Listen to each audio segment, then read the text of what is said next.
Illinois is famous for its bustling cities and quiet, manicured suburbs. For most, it's a perfectly safe place to call home. But for a cursed few, the Midwest becomes a trap door. Today we're covering the 10 most disturbing disappearances in Illinois history. These cases defy all logic, break hearts, and fuel absolute nightmares. If you love deep dives into the unexplained, please take a second to hit that subscribe button and give hype points. Now, lock your doors and let's get into it. Picture this. It's a Friday morning in July. The sun is already baking the concrete by 9 a.m. You live in a Chicago apartment complex so packed with people that you can hear your neighbors arguing through the walls, kids shouting in the stairwells, and cars honking on the street below. It is physically impossible to walk 10 feet in this neighborhood without being seen by somebody. And yet, somewhere inside this beehive of human activity, two little girls just evaporated. No screams, no witnesses, no footage, nothing. One of them was 10 years old, the other was 3. And to this day, nobody has any idea what happened to them. This is the story of Diamond and Tianda Bradley. It's July 6th, 2001. The place is the Lake Grove Village Apartments, a dense, high-density housing complex on the south side of Chicago, about 5 miles from Bronzeville. If you've never been to Chicago in July, let me set the scene. It's hot. Not a nice, breezy hot, a thick, soupy upper 80s kind of hot where the humidity clings to your skin the second you step outside. Morning temperatures start in the mid-60s and climb fast toward the low 90s. The sky is clear. Visibility is perfect. And the neighborhood? It's alive. This is a working-class, tightly packed residential area where summer mornings mean kids on bikes, mothers carrying groceries up the stairs, old men sitting on stoops nursing coffee, and teenagers blasting music from open windows. There are eyes everywhere. Every hallway, every sidewalk, every parking lot. Somebody is always looking out. This is not the kind of place where a person just disappears. Especially not a 10-year-old holding her little sister's hand. Somebody would see. Somebody always sees. That's what makes what happened next so deeply, profoundly wrong. Let me tell you about Tianda and Diamond, because they matter. They were not statistics. They were real kids with real personalities. Tianda was 10 years old. She was the responsible one, the kind of big sister who takes her job seriously. Family members described her as shy, cautious, a little protective, the type of girl who would rather watch than run wild. She loved to dance. She ran track. She wore her hair in long, straight ponytails, usually tied up with these distinctive green hair holders that her family would later use to help identify her in photos. She had a small, quarter-sized burn scar on her left forearm and a fresh scrape on her left calf. Normal kid stuff. And then there was Diamond, 3 years old, a toddler. She was the baby of that household, completely dependent on her big sister for everything. Snacks, comfort, permission to do just about anything. Where Tianda went, Diamond followed. That's just how it worked. They lived with their mom, Tracy Bradley, a 32-year-old single mother juggling work and 4 daughters. The older 2 girls, 12-year-old Rita and 9-year-old Victoria, had gone to stay with their grandmother at the nearby Robert Taylor homes the night before. So on this particular morning, it was just Tianda and little Diamond in the apartment. Alone. Tracy had rules, strict ones. The girls were not allowed to open the door. They were not allowed to leave the apartment unsupervised. And if Tianda ever needed anything, permission to go outside, permission to visit a friend, she was supposed to call her mother's cell phone, not write a note, not make a decision on her own, call. That was the rule. Tianda was known to follow it. Remember that. It's going to matter a lot in about 90 seconds.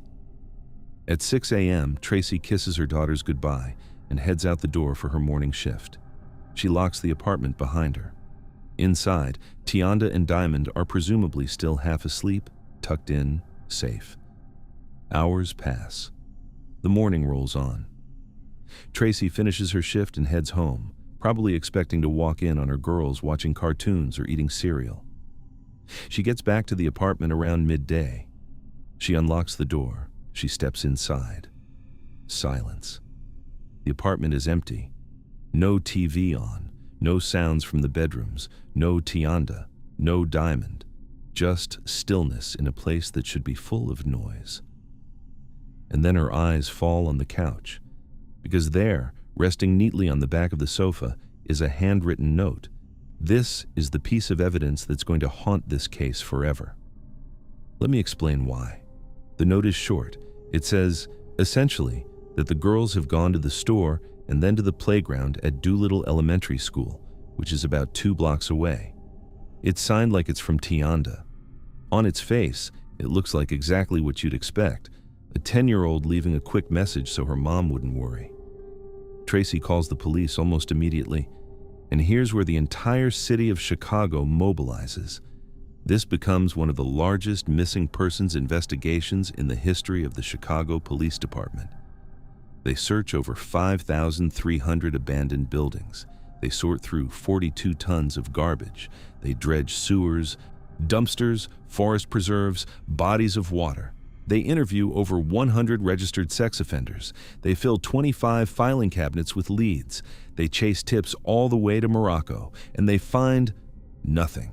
Not a scrap of clothing, not a hair, not a footprint, not a single grainy frame of security footage showing 2 little girls walking to a store.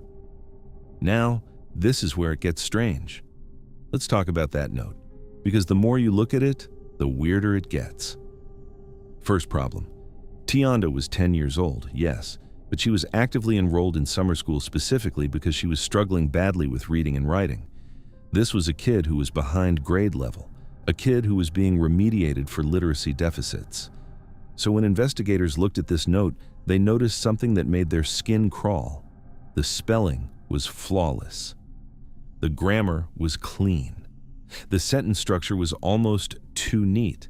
It reads like something an adult wrote trying to imitate how a child would write. Too perfect. Think about that for a second.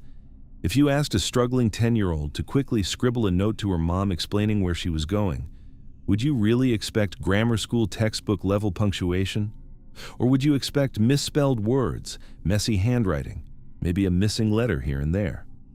The note doesn't look like a kid's note. It looks like a prop.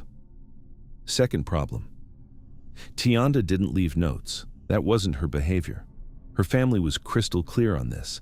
If Tianda wanted to go somewhere, she called her mom on the cell phone to ask permission. Every time, without fail. That was the pattern her mother drilled into her.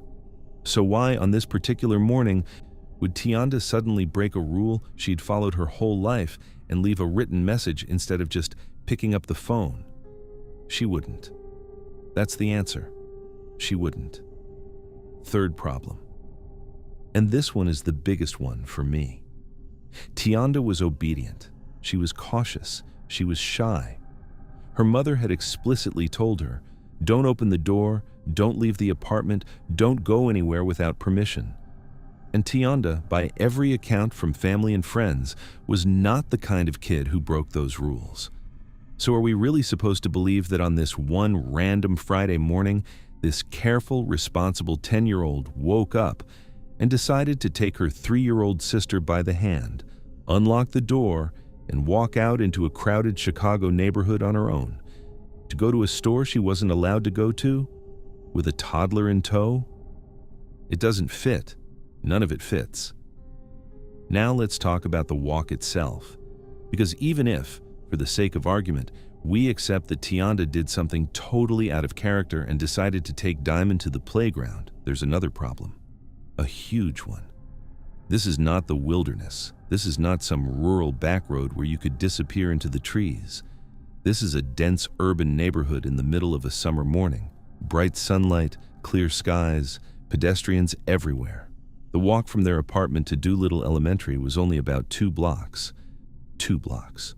Through a neighborhood packed with neighbors, shop owners, bus drivers, mail carriers, other kids, grandmothers on porches, and not one single person saw them.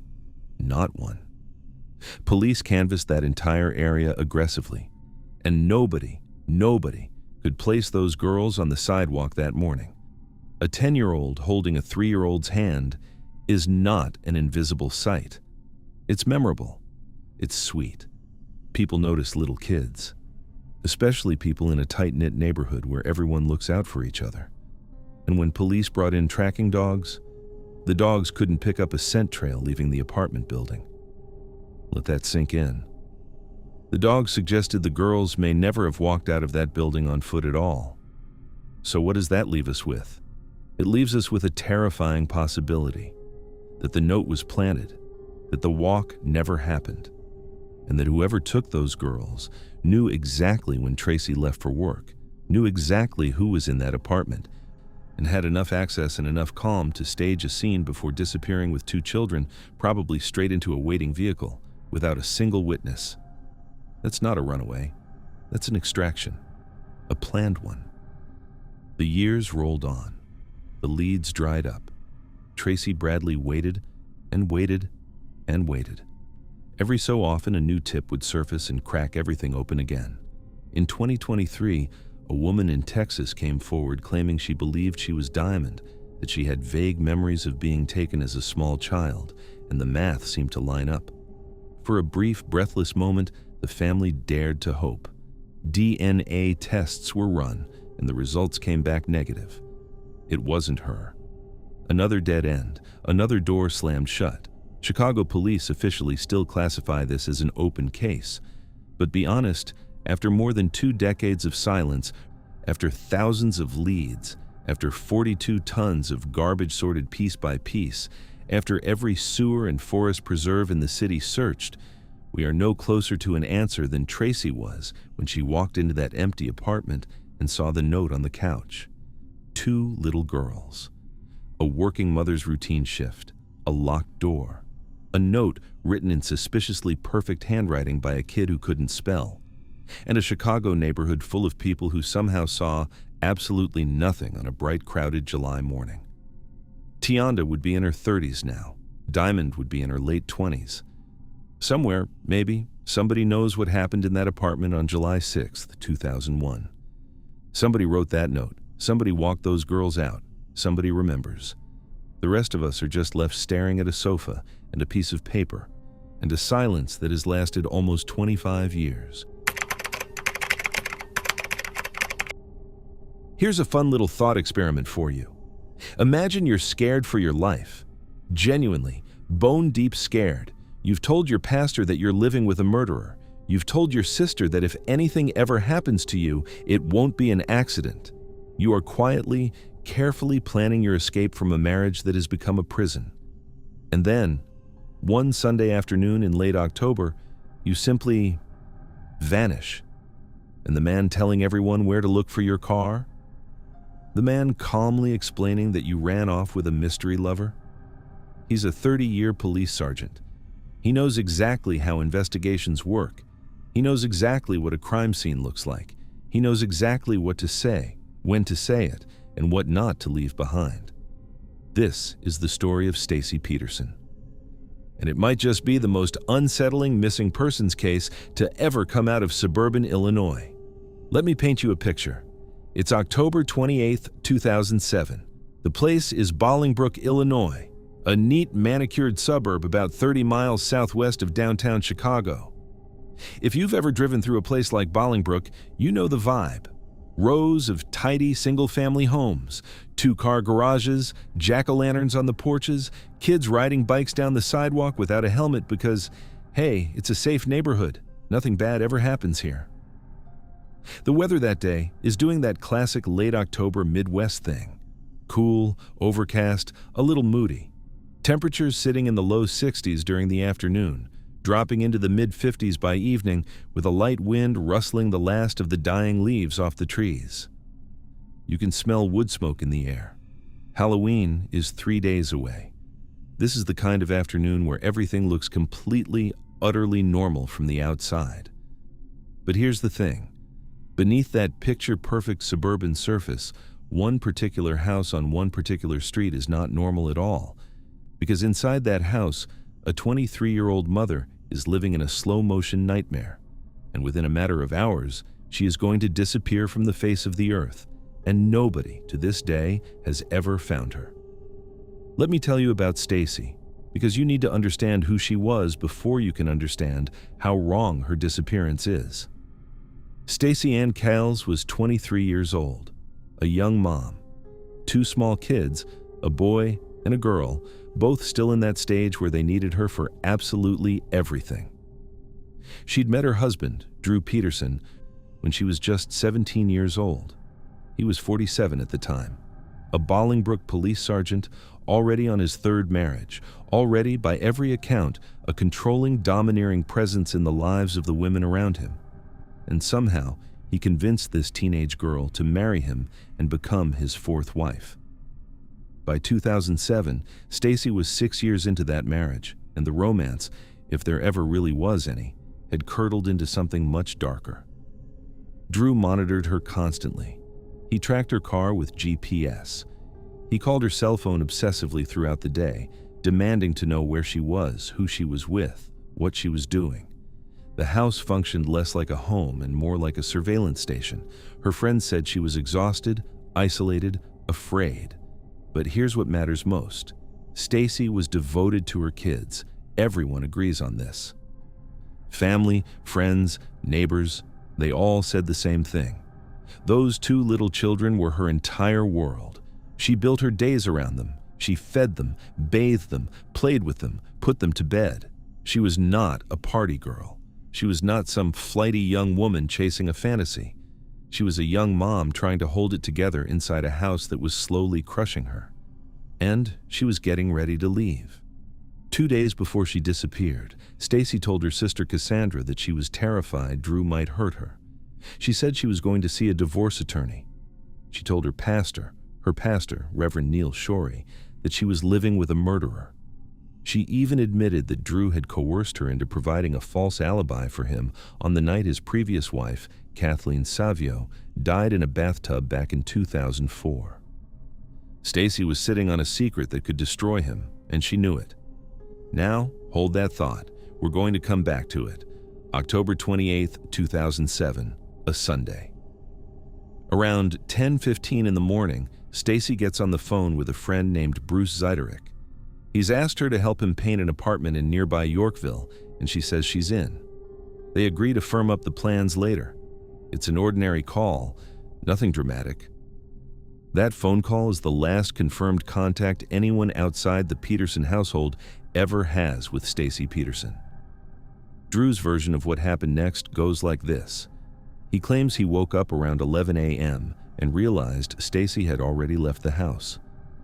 Around noon, a neighbor named Sharon Byczowski calls him. She wants to drop off some candy for the kids. Around 1:15, Drew actually stops by Sharon's house, tells her he's running a quick errand, and comes back about 15 minutes later. Just a normal Sunday errand, according to him. Then, at 2:30 p.m., Drew calls the Bolingbrook Police Department, but not to report his wife missing. Oh no. He calls to tell his lieutenant that he can't work his 5 p.m. to 5 a.m. shift because his wife is gone and he needs to watch the children. Think about that for a second. Your wife is missing. Your first phone call is not to 911, it's to your boss to call off work. Meanwhile, Stacy's sister Cassandra is starting to panic. She's been calling Stacy's cell phone and getting no answer, which is deeply out of character. Stacy basically lived with her phone in her hand. So Cassandra starts calling Drew, and Drew, sometime around 9 p.m. that night, finally gives her the story. He claims Stacy called him earlier to say she was leaving him for another man, that she needed a little vacation, that she'd abandoned her life and her children and just taken off. He even tells Cassandra exactly where Stacy left her car, at the nearby Clough International Airport. And here's the kicker. Drew had already gone there himself, located the car, and driven it back to their house. By the time Cassandra officially reports Stacy missing at 1:36 in the morning on October 29th, the car has already been tampered with, moved, and any potential forensic evidence inside has been thoroughly contaminated by Drew's own hands. Case closed, right? She ran away. That's the story. Let's stop right here and look at this story the way an adult looks at it. Because the second you start applying even a little bit of logic, the whole thing falls apart like wet tissue paper. First, the devoted mother thing. Everybody who knew Stacy, her sister, her friends, her neighbors, her pastor said the same thing. She lived for those 2 kids. So let me ask you this. If you are a young mother who is finally breaking free from a man you are convinced is a murderer, a man you have told your pastor is dangerous, a man you have been planning to divorce and flee from, do you leave your 2 small children behind in that house with him? Do you hand them over to the very monster you're escaping from and just walk away? No, absolutely not. That is the one thing a mother in that situation would never, ever do. Not in a million years. Second, the logistics. Let's pretend for a moment that Stacy did lose her mind and decide to abandon her kids. Fine. How did she do it? Because according to Drew, she ran off with another man. But she didn't take her purse. She didn't take her credit cards. She didn't take her cash in any meaningful way. She didn't pack a suitcase. She didn't grab her essentials. How do you start a brand new life, a whole new identity, a whole new existence with literally nothing? You can't. Running away from your life takes money, planning, and preparation.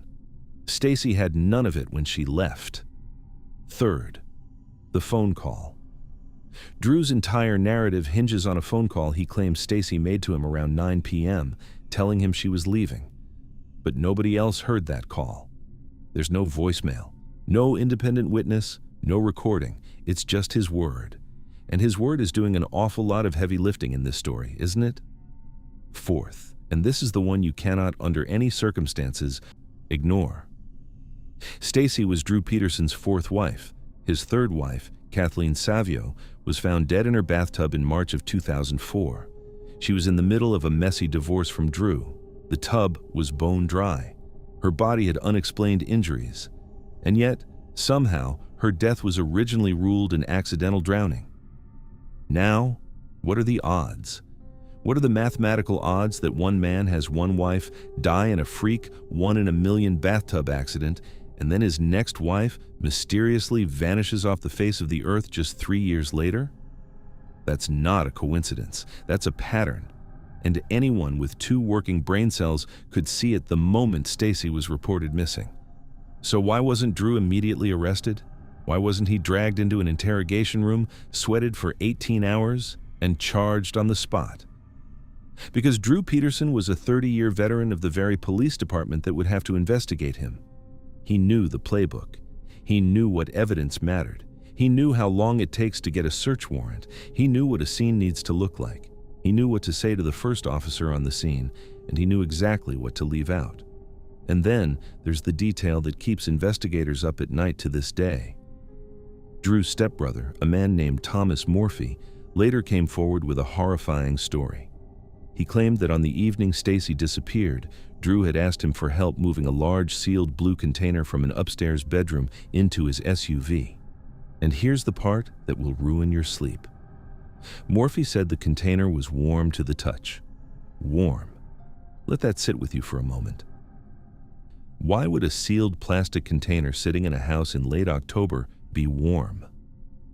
Morphy was so shaken by the experience that within hours he was on the phone to a friend, panicking, terrified that he had just helped his stepbrother dispose of Stacy's body.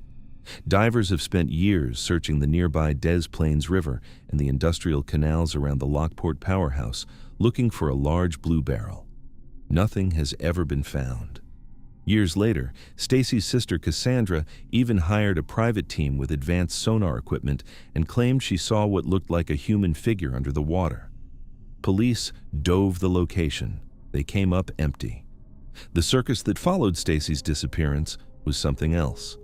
Drew Peterson went on national television. He joked about it. He made crude comments. When asked about Stacy's frequent requests for divorce, he dismissed them as her menstrual cycle. He treated the entire thing like a publicity tour. It was grotesque. But here's the thing about karma. Sometimes it shows up. Stacy's disappearance created so much public pressure, so much media scrutiny, that authorities were finally forced to reopen the case of Kathleen Savio. They exhumed her body. A new autopsy concluded her death was not an accident at all. It was a homicide. In 2012, Drew Peterson was convicted of murdering his third wife and sentenced to 38 years in prison. A few years after that, he was convicted again, this time for trying to hire a hitman to kill the prosecutor who put him away. Another 40 years tacked on, so Drew Peterson is going to die in prison, that is certain. But Stacy? Stacy has never been found. Not a body, not a bone, not a single strand of hair. Her 2 children grew up without her. Her sister is still searching, and the only man who knows what really happened sits in a cell, silent, letting the secret rot with him. A quiet, suburban street. A late October Sunday. A painting appointment that never happened. A warm blue barrel in the back of an SUV. And a young mother who told everyone who would listen that she was afraid her husband was going to kill her. Turns out she was right. Here's something that should bother you.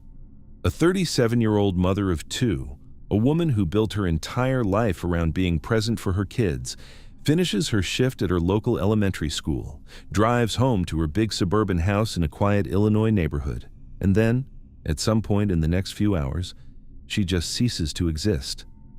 Her car stays in the driveway. Her sunglasses and her cigarettes, 2 things she carried with her literally everywhere, are left behind on the counter. The only person in the house with her is her estranged husband. And his story? His story is that he was out in the backyard, didn't really see her leave, and just kind of assumed she'd gone to the gym. That's it. That's the whole explanation. And nearly 2 decades later, nobody has seen Lisa Stebic since. This is one of those cases that makes your skin crawl precisely because it looks so ordinary on the surface. So let's dig in. The date is April 30th, 2007. The place is Plainfield, Illinois, a postcard-perfect Chicago suburb about 40 miles southwest of the city. And if you have never been to Plainfield, let me set the scene for you, because the atmosphere matters here. A lot. Plainfield in 2007 was the embodiment of the American suburban dream. Cul-de-sacs full of brand new construction, manicured lawns, 2-car garages, neighbors waving at each other from the driveway. The kind of place where parents felt safe letting their kids ride bikes around the block until the streetlights came on. The kind of place where the biggest crime story of the month was usually somebody's mailbox getting knocked over by a teenager. The weather that particular Monday was doing that classic Midwestern spring thing where it pretends winter is over and then yanks the rug out from under you. Daytime temperatures in the upper 30s. Wind whipping along the streets at 10 to 14 miles an hour. By the early evening hours, the temperature was already crashing toward freezing. It was cold. Bitterly, uncomfortably cold for late April. The kind of evening where you do not casually wander outside in workout clothes.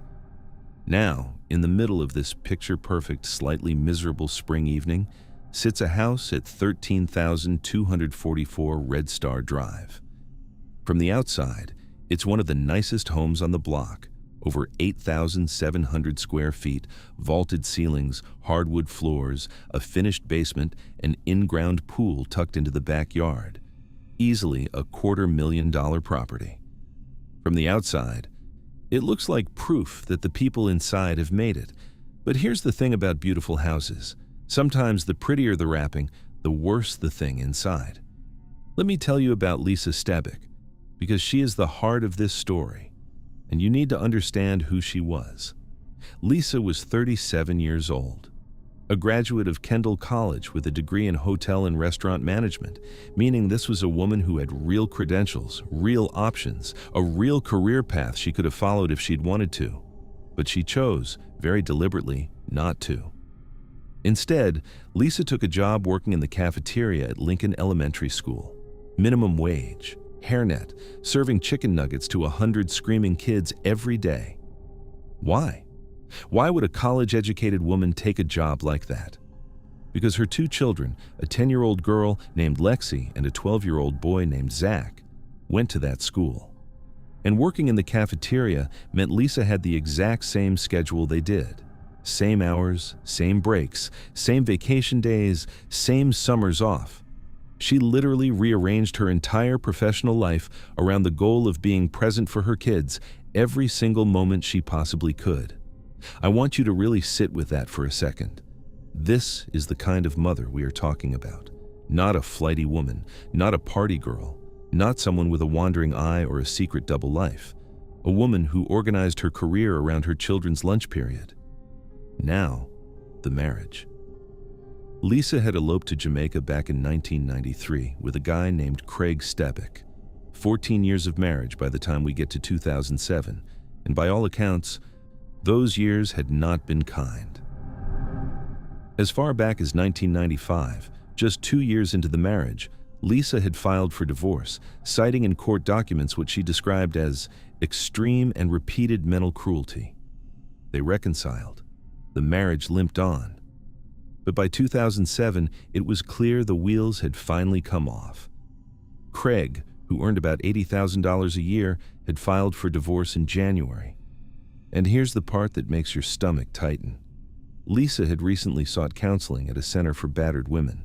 She had documented her husband as relentless, cruel, domineering, and verbally abusive. She had told friends and family she was afraid of him. She was particularly concerned about how careless he was with his gun collection around the kids. And on the day she disappeared, that very day, she had mailed a petition to her divorce attorney officially requesting that the court order Craig to vacate the family home. Let me say that again, so it lands. The day she vanished, Lisa took the formal legal step of trying to throw her husband out of the house. So here's how that evening was supposed to go, according to Craig. Sometime in the early evening, Craig says he sent both kids, Zach and Lexi, out for a walk to a nearby store to buy candy. Just sent them out the door, conveniently isolating Lisa in the house alone with him. Around 6 p.m., Craig says he was working in the backyard. And while he was out there, he claims he heard Lisa leave the house. He didn't see her. He didn't talk to her. He just heard her. And he just assumed, that someone had picked her up to take her to her usual evening workout class at Plainfield North High School. That's the entire story. That's the whole eyewitness account of the last moments of Lisa Stebic's known existence. A guy in the backyard heard a noise. The next morning, Lisa doesn't show up for work at the school cafeteria. The kids she serves lunch to every day have to eat without her. A concerned neighbor eventually reports her missing to the Plainfield Police Department. Craig himself doesn't get around to filing a report until a couple of hours later. When police arrive at the house, they find something strange. Her car is parked in the garage, untouched. Her purse and her cell phone are gone. But here's what really stands out. Her sunglasses are sitting right there in the house. Her cigarettes are still on the counter. For anyone who knew Lisa, that was bizarre. She was a smoker. She did not leave the house without her cigarettes, ever. People who smoke don't forget their smokes, especially not when they're running off to start a brand new life. Okay, let's stop and apply some basic logic to all of this, because the more you look at the runaway theory, the more it starts to crumble in your hands. First, the mother thing. Let me just hit you with the obvious one. We just spent 5 minutes talking about how Lisa Stebic restructured her entire professional life, gave up her degree, gave up her career path, gave up the dignity of a real white-collar job, just so she could be in the same building as her children every single day. That is who this woman was. That was her core identity. So you are telling me she walked out the front door into a freezing April evening and abandoned those kids forever? Without a goodbye? Without a note? Without a hug? Knowing that she was leaving them in a house alone with the man she had just legally tried to evict that very morning? No. That is not how this woman would behave. That's not even close. Second, the digital footprint. This is the one that really nails the coffin shut. Let's say, just for the sake of argument, that Lisa really did snap. Really did decide to vanish. Really did walk away from her kids and her career and her entire life on a frigid Monday night. Fine. How? How did she do it? Because from the second she supposedly walked out that door at 6 p.m., her cell phone never pinged another tower. Not one. Her bank accounts have never had a single transaction. Her credit cards have never been swiped. Her debit card has never been used. Not at a gas station, not at a bus station, not at a hotel, not at a fast food drive-thru. Nothing. total silence from minute one. Now you cannot start a new life with no money. You can't. That is not a thing that happens in the real world. Even people who fake their own deaths have to spend money. They have to eat. They have to sleep somewhere. They have to put gas in a car or buy a bus ticket. The idea that a 37-year-old suburban mom walked off into the cold April night with no cash, no plastic, no phone, and just successfully started over from nothing, that's not a runaway. That's a fairy tale. Third, let's talk about the husband. Craig Stebic became, very quickly, the only person of interest in this case. And his behavior afterward did not exactly help his cause. When police came knocking, Craig refused to let them search the house without making them get warrants. He refused to let them interview his own children. He stopped cooperating almost immediately. And here's the kicker. The day after police officially named him a person of interest, Craig moved to dismiss his own divorce petition. Why? Probably because if Lisa was legally his wife when she disappeared, he stood to inherit, control assets, and avoid the financial consequences of the divorce she had been pushing for. Now look, refusing to talk to cops is your right. The Constitution says so. But there's a difference between a smart citizen exercising his rights and a frantic husband who supposedly wants his missing wife found. A man whose wife has just vanished into thin air does not, generally speaking, lawyer up and slam every single door in the investigators' faces. He generally rips the house apart trying to help. And then there's the truck. When police eventually did get warrants and search Craig's vehicles, they found something inside one of his trucks that should make every hair on your neck stand up. A tarp, heavily stained with blood. Craig casually shrugged it off and said it was deer blood. Maybe it was. Maybe it wasn't. But a bloody tarp in the truck of an estranged husband on the exact week his wife vanishes from the house they share is the kind of detail that haunts a case forever. Despite all of this, despite years of investigation, despite a media circus so intense that one local TV reporter actually got caught on camera at the Stebic house wearing a bikini and triggered a whole separate scandal, despite everything, Craig Stebic has never been charged with a crime. By 2016, he had listed the house on Red Star Drive for sale, trying to put nearly $250,000 in his pocket and walk away from the place where his wife was last seen alive. Here's the part that really chills me.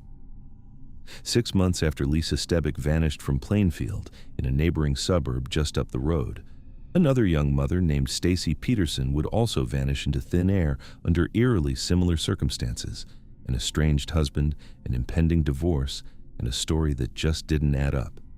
2 suburban moms, 2 beautiful houses, 2 husbands, 2 empty driveways. Within 6 months of each other, in the same little corner of Illinois, Plainfield was supposed to be safe. That was the whole point of moving there. And yet, somehow, 2 women in 2 perfect suburban homes simply ceased to exist. Lisa Stebic is still officially missing today. Her children grew up without her. Her family has spent nearly 20 years stuck in that horrible in-between space, not knowing if she's dead, not knowing if she's buried somewhere, not knowing if there will ever be answers or accountability or even just the closure of a body to bury. A quiet suburban evening. A car parked in the driveway. A pack of cigarettes left on the counter. A petition mailed to a divorce attorney that morning. A husband in the backyard who heard a noise. And a mother who would have moved heaven and earth to be with her kids. Gone. Completely without a trace. Sometimes the most terrifying mysteries are not the ones that happen in dark alleys or remote forests.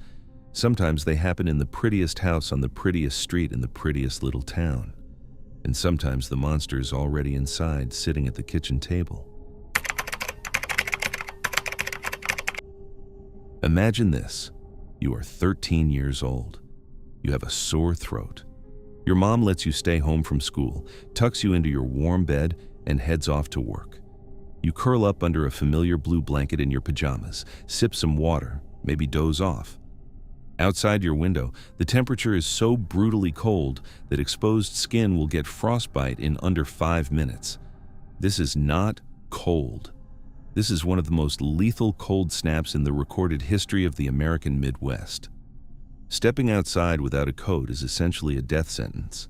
And then, somewhere between the moment your stepfather goes to take a nap and the moment your mother walks through the front door, you simply cease to exist. Your winter coat is still hanging in the closet, your shoes are still by the door, your purse is still on the dresser, your boots are untouched. The doors of the house are locked, and you are gone. Where do you go? How? In what? This is the impossible disappearance of Rachel Mellon, and almost 30 years later, nobody has the slightest idea what happened to her. The date is January 31st, 1996. The place is Bolingbrook, Illinois, that same picture-perfect suburb southwest of Chicago that 11 years later would also become the epicenter of the Stacy Peterson case. But in 1996, Bolingbrook is just another tidy Midwestern suburb full of working families, two-car garages, and quiet residential streets. Now, here's the part you absolutely have to understand to feel the full weight of this case: the weather. Because the weather on this particular day is not just winter. It is a once-in-a-generation, history book, all-time record-breaking Arctic event. So picture this neighborhood on January 31st, 1996. The streets are silent. Nobody is outside. There are no kids playing, no joggers, no dog walkers, no neighbors raking leaves. Everybody who has any sense at all is huddled inside their houses, cranking the heat, watching the windows fog over. The whole world has gone completely still. And inside one particular house in Bolingbrook, a sick little girl is curled up in bed. Let me tell you about Rachel Mellon, because she deserves to be more than just a name on a missing poster. Rachel Marie Mellon Skemp was 13 years old, a 7th grader. She was small for her age, barely 5 feet tall, somewhere between 70 and 75 pounds. A tiny kid. She had short black hair, pierced ears, and a small mole on the upper left side of her lip. She was of Asian descent. She was, by every account from the people who knew her, a sweet, pretty, fairly typical 7th grade girl, just trying to navigate the awkward middle school years. She wasn't a runaway. She had no history of running away. She wasn't a troubled kid. She wasn't sneaking out with older boys or getting into fights at school. She was a normal early adolescent girl living a normal early adolescent life. On the morning of January 31st, Rachel woke up with a sore throat. She felt rotten. So her mother, like any reasonable parent, told her to stay home from school, get back in bed, and rest up. Rachel was wearing what you would expect a sick kid to be wearing on a sick day: bright yellow sweatpants, a pink top, and red house slippers. Comfortable, warm, indoor clothes. The uniform of a kid who has zero intention of going anywhere all day. She climbed back into bed, wrapped herself up in a familiar blue blanket, and tried to sleep off the sore throat. Rachel's mom had to go to work that day, and so the only adult left in the house with Rachel was her stepfather, a man named Vince Mellon. Here is the timeline, as Vince Mellon told it to police. In the morning hours, Vince says he and Rachel hung out a little. They played some video games together. Nothing dramatic, nothing strange. Just a normal sick day morning in a normal suburban house. Around the early afternoon, Rachel reportedly told him she was feeling tired and went back to her bedroom to lie down and take a nap. Now, Vince's story gets a little squirrely here, depending on which version you read. In one version, around 2:30 in the afternoon, he decides to take the family dog outside for a walk. Remember the weather. We're talking about temperatures and wind chills that would freeze the inside of your nose within seconds. Walking a dog in those conditions is a 60-second affair, tops. You let the dog do its business, and you sprint back inside before your fingers fall off. But Vince's version of the dog walk gets more dramatic in some retellings. He says the dog slipped its collar and ran off, forcing him to chase it through the neighborhood and through some bushes before finally catching it and bringing it home. After that ordeal, he says, he came back inside, was exhausted, and decided to lie down and take a nap himself.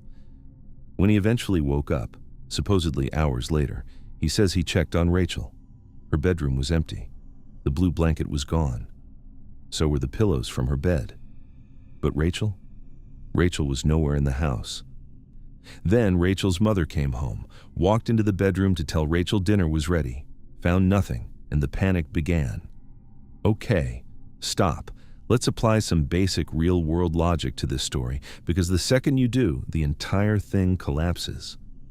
First, the weather. I'm going to keep hammering this because it is the single most important fact in this entire case.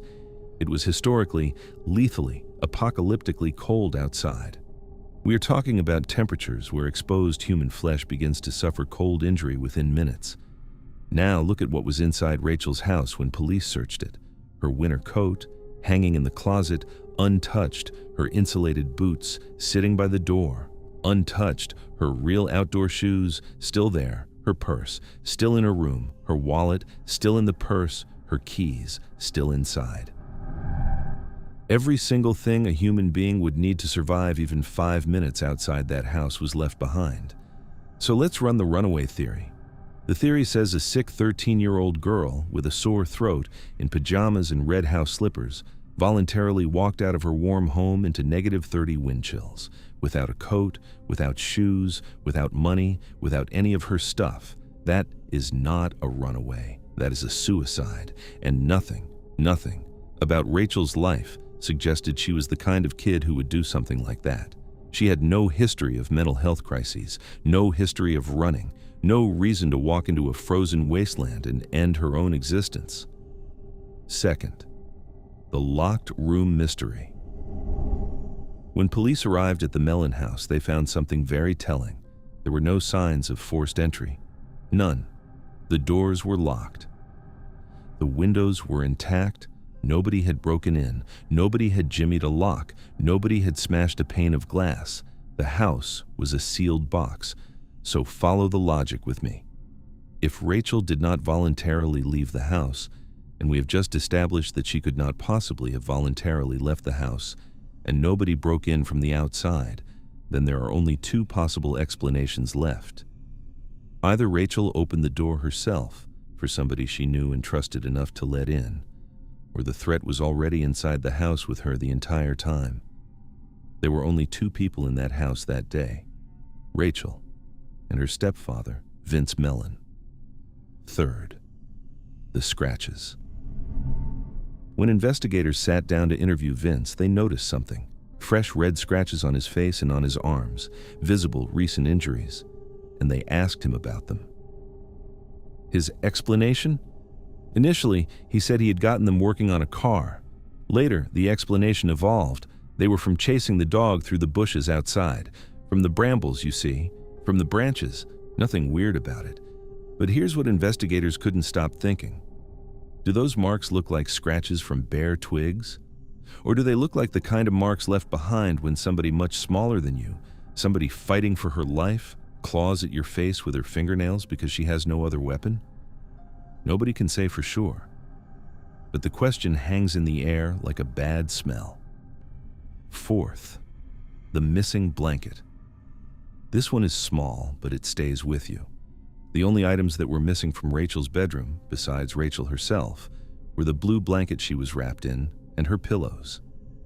Now, in the cold, hard language of forensic investigation, a missing blanket combined with a missing body is not nothing. A blanket can be used to wrap a person, to muffle sound, to carry weight, to prevent biological fluids from leaking onto floors and into carpets and into car trunks. A blanket is a shroud. A blanket is a tool.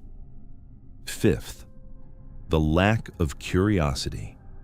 Think about this for a moment. If you are an adult left in charge of a sick 13-year-old child and you go outside in dangerous weather to walk a dog and then come back inside the house, is your first instinct really to go take a nap without checking on the child? Without poking your head in her room and saying, "Hey kiddo, you doing okay? Need some water?" That is not how adults who are responsible for sick children behave. The lack of basic parental check-in throughout that entire afternoon is, by itself, deeply strange. The search for Rachel Mellon was massive. Helicopters in the freezing sky, search dogs in the snow, volunteers from the neighborhood combing the streets, the parks, the wooded areas, the drainage ditches, the empty lots. And what did they find? Nothing. Not a footprint, not a strand of hair, not a thread from her pink top or her yellow sweatpants, not a single piece of red house slipper, not a hint that Rachel had ever set foot outside that house under her own power. The snow was untouched. Police investigated Vince Mellon hard. By the year 2000, they had enough circumstantial concern to subpoena both Rachel's mother and her stepfather to appear before a grand jury. They compelled Vince to provide samples of his blood, his hair, and his saliva for DNA analysis, all of which were uploaded into the FBI's CODIS database. But despite all of that, no charges were ever filed against him. Vince Mellon has consistently maintained his innocence over the years. Officially, he is a person of interest in his stepdaughter's disappearance, but officially, that's all he is. Investigators have routinely released age-progressed photos showing what Rachel might look like at 27, at 30, at 38. Photos of the woman she never got to become. And here is the haunting truth that this case forces you to sit with. Sometimes the monster does not climb in through your window in the middle of the night. Sometimes the monster does not lurk in the shadows of an alley waiting to grab a kid off the street. Sometimes the most dangerous thing in the world is already in the house with you. Already at the kitchen table. Already walking the dog. Already telling you to go take a nap, sweetheart. You'll feel better in the morning. A sick day. A locked house. A blue blanket. A sub-zero afternoon in the dead of January. A pair of red house slippers left behind. And a tiny 13-year-old girl who, somehow, in some way that nobody has ever been able to explain, vanished from her own bedroom and was never seen again. Rachel Mellon would be in her early 40s today. Somewhere out there, the answer exists. Somebody knows what happened in that house on January 31st, 1996. The rest of us are just left staring at an empty bed, a missing blanket, and a winter so cold that the truth itself seems to have frozen solid. Here's a thought to start with. A 45-year-old man with a bigger life than most of us could ever dream of.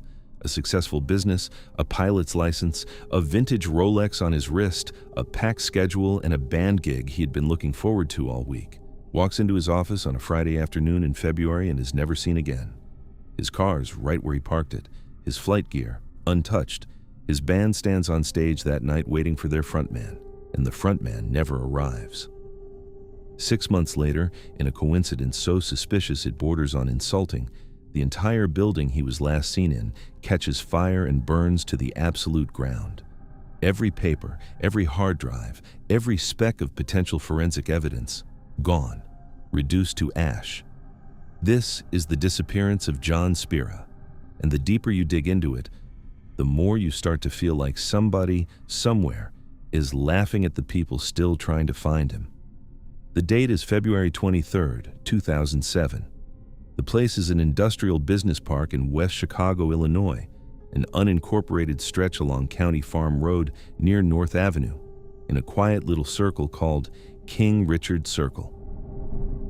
If you've never been to a Midwestern industrial park in February, let me set the scene for you, because the atmosphere here is everything. It is brutally, miserably cold. February of 2007 in the Chicago region had been one for the record books.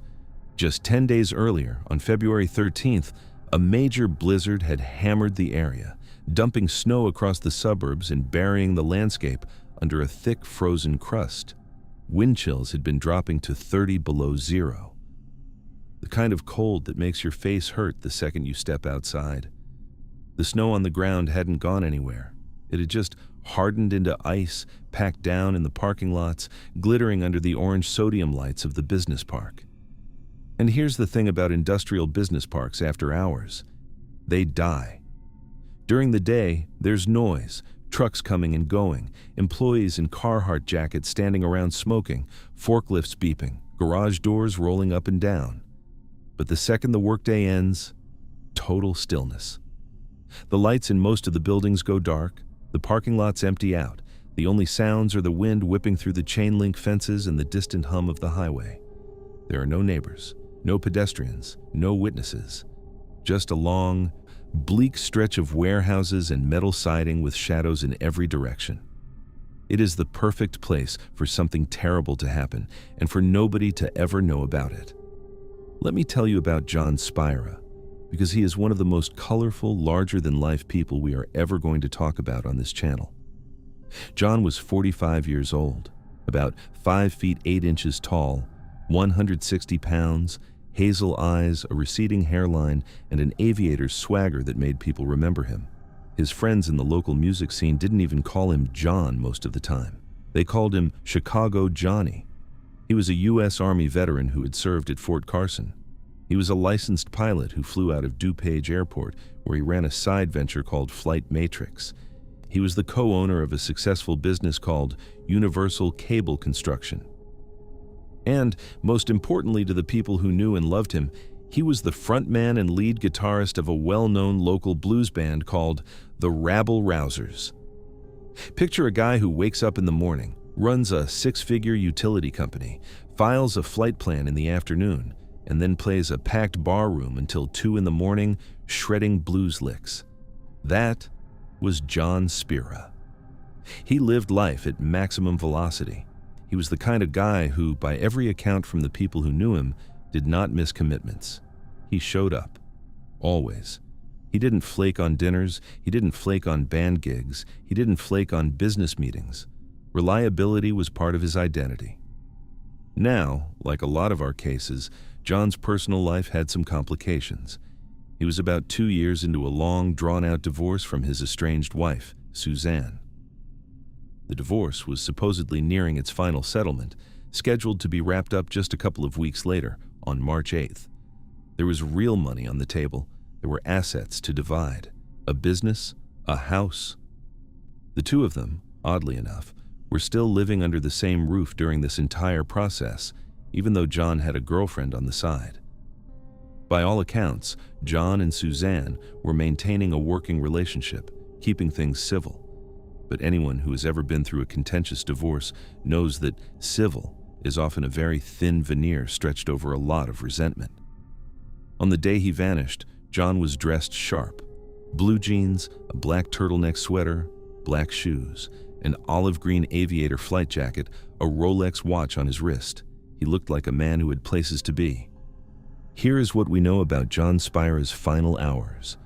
That Friday morning, he met with Suzanne to discuss the final details of the impending divorce settlement.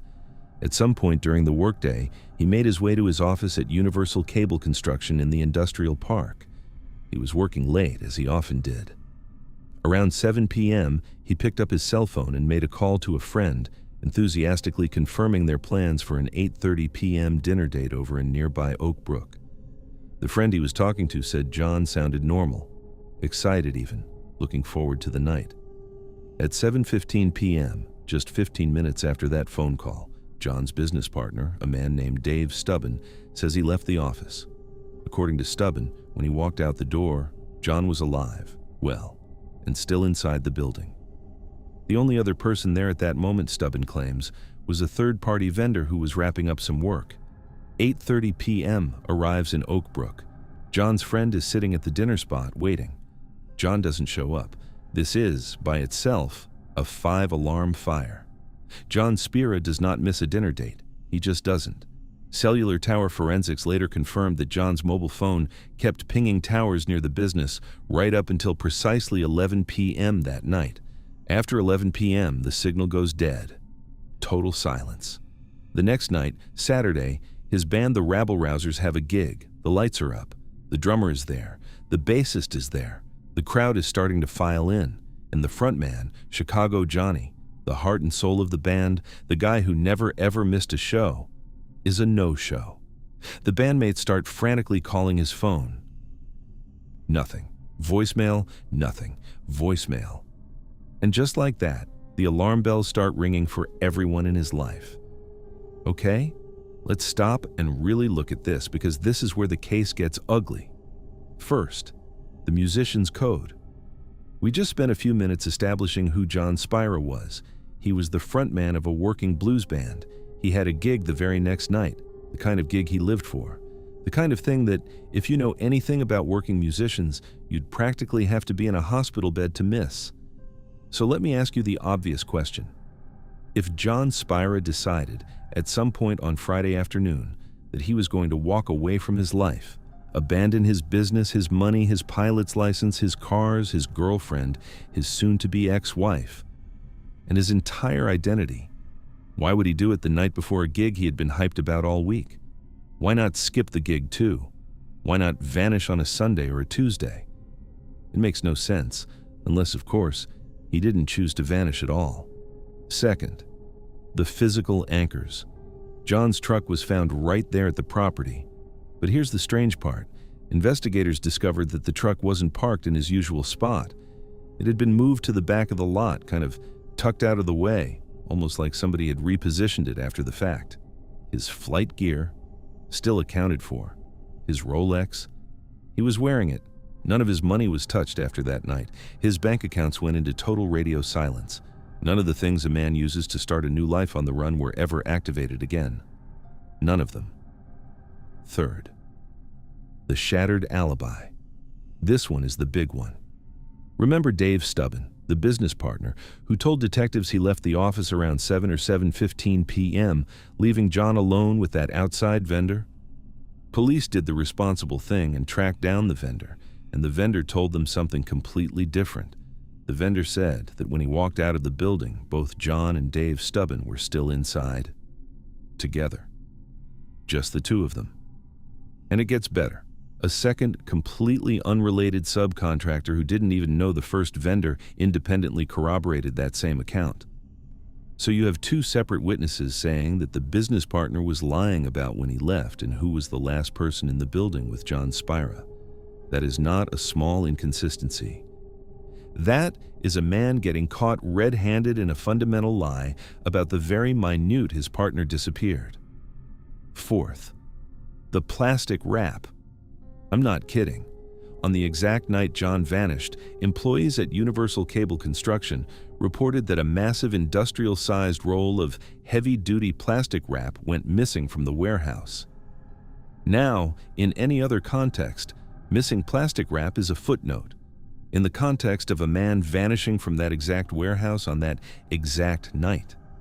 Industrial plastic wrap is one of the most common materials ever used in body disposal.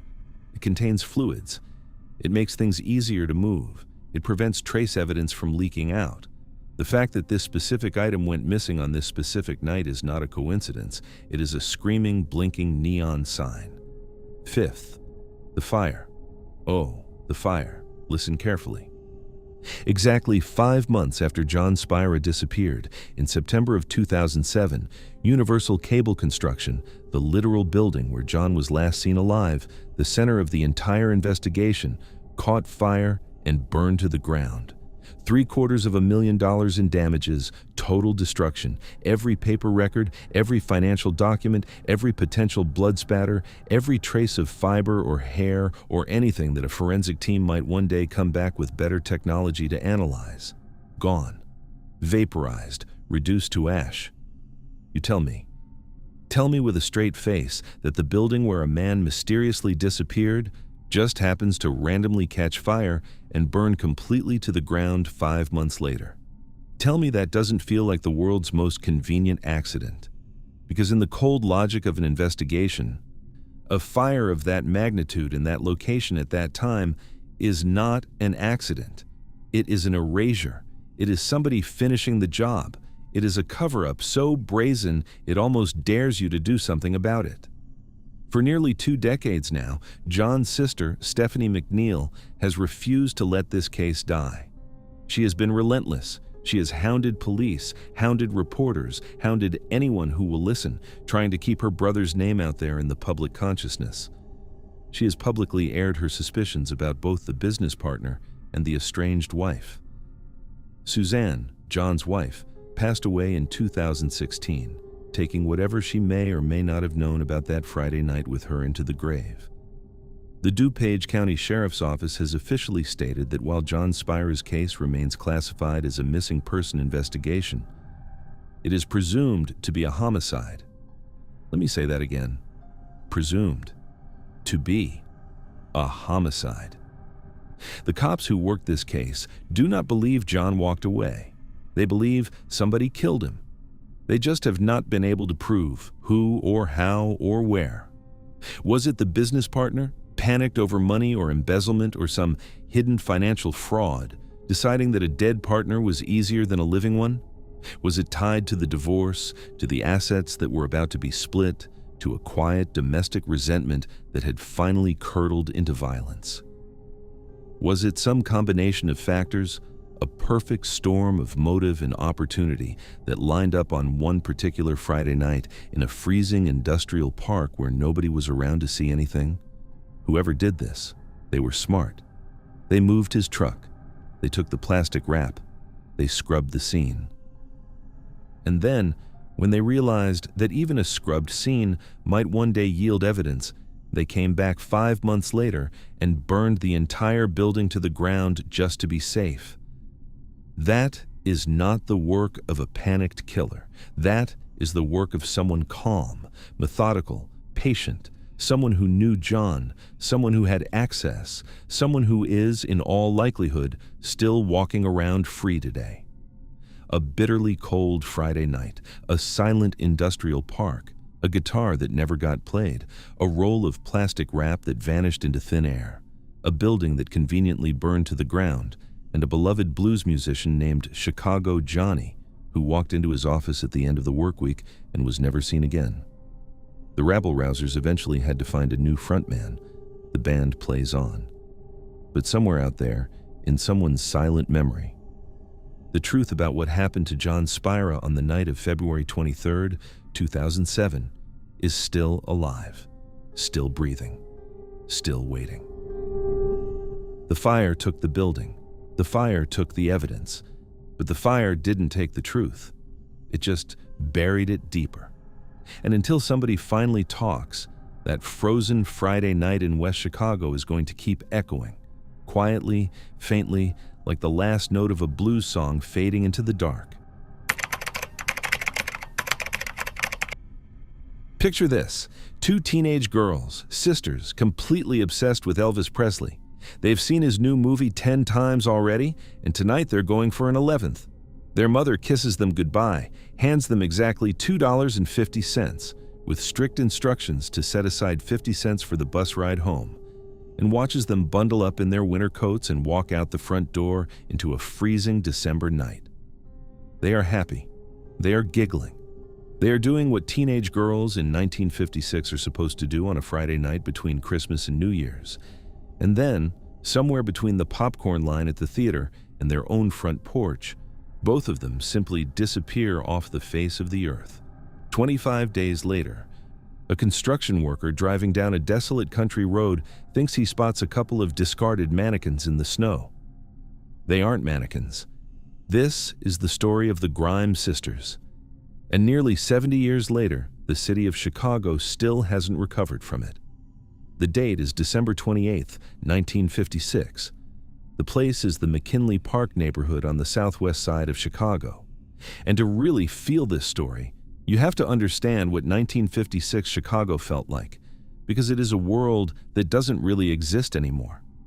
This is the Eisenhower era. Post-war America is booming. The Cold War is humming in the background, but on the streets of working-class Chicago, life is defined by something simpler: neighborhood. McKinley Park and the nearby Brighton Park area are tight-knit, fiercely loyal, deeply Catholic enclaves. Everybody knows everybody. The kids walk to school together, the mothers gossip on the front stoops, the fathers pour into the corner taverns after work. There's an electric trolley clattering down the street and a glowing neon marquee on the front of the local Brighton Theater on Archer Avenue, advertising the latest Hollywood pictures. And the weather. The weather matters. It is the magical frozen lull between Christmas and New Year's, and Chicago is in the grip of one of those classic Midwestern deep freezes. But here's the thing about 1956. In 1956, if you were a kid, the streets still belonged to you. Parents in this era genuinely believed that their children were safe walking through their own neighborhoods at night. That's just how it was. The world wasn't supposed to hurt children yet. The world was about to change. Let me tell you about Barbara and Patricia Grimes, because they are the heart of this story, and they deserve to be more than just a footnote in a true crime book. Barbara Jean Grimes was 15 years old, the older one, the responsible one, the one who held the money and made the decisions. She was the kind of big sister who took her job seriously. Sweet, pretty, diligent, exactly the kind of girl you'd want as a daughter or friend. Patricia Kathleen Grimes was 12, almost 13. Some reports list her as 13, the younger sister, the shadow. Wherever Barbara went, Patricia followed. They were inseparable in the way that only sisters close in age can be, sharing clothes and secrets and inside jokes that nobody else in the world would ever understand. The girls came from a big working-class Catholic family, raised by their single mother, Loretta Grimes. Money was tight, the household was strict, curfews were enforced, manners mattered. But within that structured little world, the Grimes sisters had one all-consuming passion that defined who they were as teenagers: Elvis Presley. Listen, to understand the Grimes sisters, you have to understand how big Elvis was in 1956. This was the year he exploded onto the national consciousness. Hound Dog, Heartbreak Hotel, hip-shaking on national television. Mothers across America were clutching their pearls and fathers were grumbling about that Presley boy. But every teenage girl in the country was absolutely losing her mind. Barbara and Patricia were no exception. They had recently joined Elvis's official fan club. They had pictures of him in their bedroom, and his very first movie, a Western called Love Me Tender, had just come out. By the night of December 28th, the Grimes sisters had already seen Love Me Tender at the Brighton Theater 10 times. 10 times. They were going for their 11th viewing. Here is the timeline, exactly as we know it. 7:30 p.m., Loretta Grimes hands her daughters $2.50. She is very specific. 50 cents of that money goes into a separate coin purse. That is bus fare home. Do not spend it. Do you understand me, girls? Do not spend it. The girls promise. They bundle up in their winter coats, kiss their mother goodbye, and step out the front door of their home at 3634 South Damen Avenue. 8 p.m., Barbara and Patricia arrive safely at the Brighton Theater, about a mile from their home. They buy their tickets. They settle into their seats. The lights dim. Elvis appears on the screen. They are happy. 9:30 p.m. Intermission.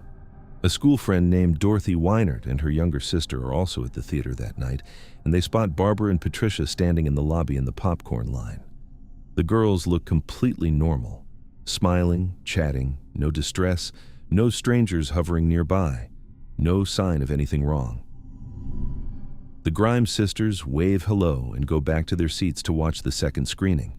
That is the last confirmed sighting of Barbara and Patricia Grimes alive. Right there, in the popcorn line, at intermission, at a movie theater on the south side of Chicago. Just two normal teenagers in love with Elvis Presley. 11:45 p.m. The approximate time their mother is expecting them home. Midnight. Loretta Grimes starts to worry. Her daughters have missed their curfew. This is not like them. She wakes up her older children, 17-year-old Teresa and 14-year-old Joey, and sends them out into the brutal cold to wait at the nearest bus stop. Over the next 2 hours, Teresa and Joey stand at that bus stop, shivering, watching 3 different buses arrive and pull away. None of them carry Barbara and Patricia. They walk back home empty-handed. 2:15 a.m., December 29th. Loretta Grimes officially calls the Chicago Police Department to report her daughters missing. And just like that, the entire city of Chicago is about to lose its mind. The hunt for the Grimes sisters became one of the largest missing persons investigations in the history of Illinois. 300 police officers were assigned to the case. Volunteers from across Chicago came out to help search. Newspapers ran the story on the front page every single day. The sisters' faces became famous overnight, and here's a detail you cannot make up. The story got so big, so emotionally charged, so all-consuming, that on January 19th, 1957, Elvis Presley himself, yes, that Elvis Presley, issued a public statement from his Graceland estate begging the girls to come home. He pleaded with them, if they were truly his fans, to ease their mother's worries and end the nightmare. The king of rock and roll, addressing two missing teenage girls by name, hoping they were still out there listening to the radio somewhere. They weren't.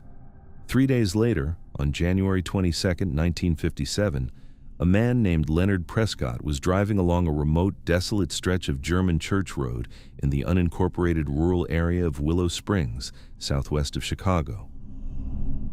As he passed a guardrail, he glanced over and thought he saw a couple of pale, flesh-colored mannequins lying in the snow off the side of the road. Something about it bothered him. He drove home, picked up his wife, and went back. They were not mannequins. They were the bodies of Barbara and Patricia Grimes, naked, frozen, discarded like trash beside a country road. Now, this is where the case explodes into one of the most baffling, contradictory, infuriating mysteries in American true crime history. Because nothing, and I mean nothing, about the official explanation actually adds up. First, the impossible sightings. In the weeks between the night the girls vanished and the day their bodies were found, the city of Chicago was absolutely flooded with sightings of Barbara and Patricia. And these were not crank calls from attention seekers. These were credible, specific, detailed reports from people who had every reason to know what the sisters looked like. A security guard at a downtown department store said he saw them shopping. A waitress in a local restaurant swore the girls came in and ordered food. Classmates from their school said they spotted them riding a bus. Multiple people in multiple locations on multiple days throughout January, all saying the same thing. Barbara and Patricia were alive and walking around the city. So either dozens of people were having identical hallucinations, or the girls were alive somewhere between December 28th and January 22nd, held captive, hidden away, maybe even moved around. That is the only thing that makes those sightings make sense. Second, the autopsy paradox, and this is the part that breaks your brain. When the medical examiner performed the autopsy on the sisters, he found something striking.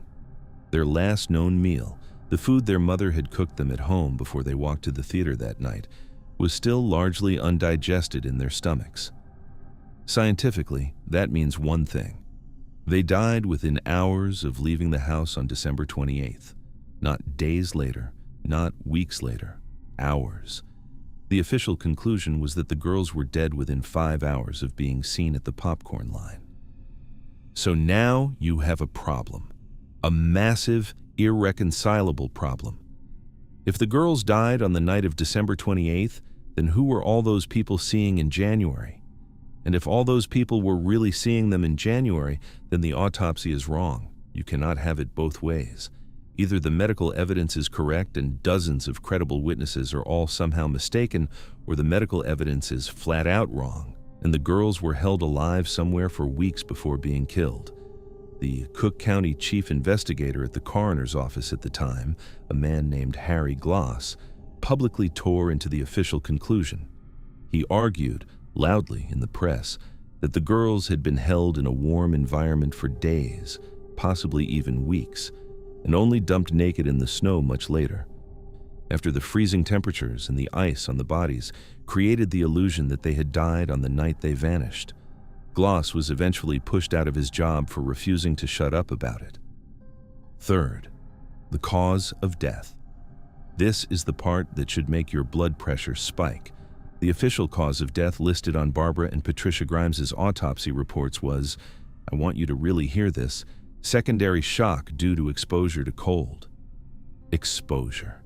As if they had simply gotten lost in a snowstorm, as if they had wandered off the path of a hiking trail and frozen to death by accident. Hold on a second. Let's look at that again. 2 teenage girls were found completely naked, with no clothing anywhere on the scene, dumped behind a guardrail on a desolate rural road 30 miles from where they were last seen. People do not die of exposure and then take off all their clothes, throw the clothes into a separate location, and then hurl themselves over a guardrail in the middle of nowhere. Bodies do not relocate themselves. The official cause of death is not just wrong, it's an insult to anyone with a working brain. And it gets worse. The autopsies noted that Barbara had unexplained facial bruising. Patricia had strange, precise puncture marks on her chest, marks that some investigators compared to wounds made by an ice pick. These were eventually, conveniently, dismissed as post-mortem animal bites. Sure they were. The investigation that followed was a circus. A drifter named Edward Bedwell was beaten into a confession by Chicago police, then immediately recanted. A boiler room operator named Walter Krantz called the police, claiming he had seen the location of the bodies in a psychic vision.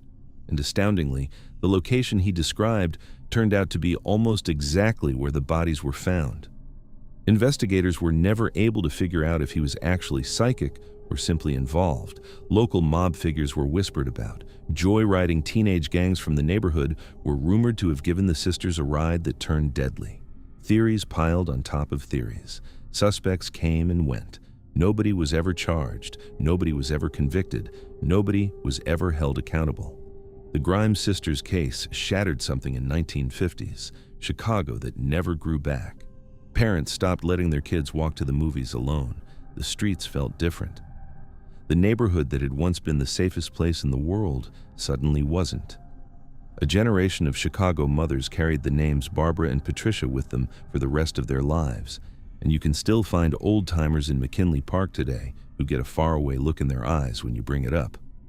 Two sisters, a movie ticket, $2.50, a 50-cent bus fare carefully separated into a coin purse, an 11th viewing of an Elvis Presley film on a freezing December night, a cheerful wave to a friend in the popcorn line at intermission, and then silence for 25 days.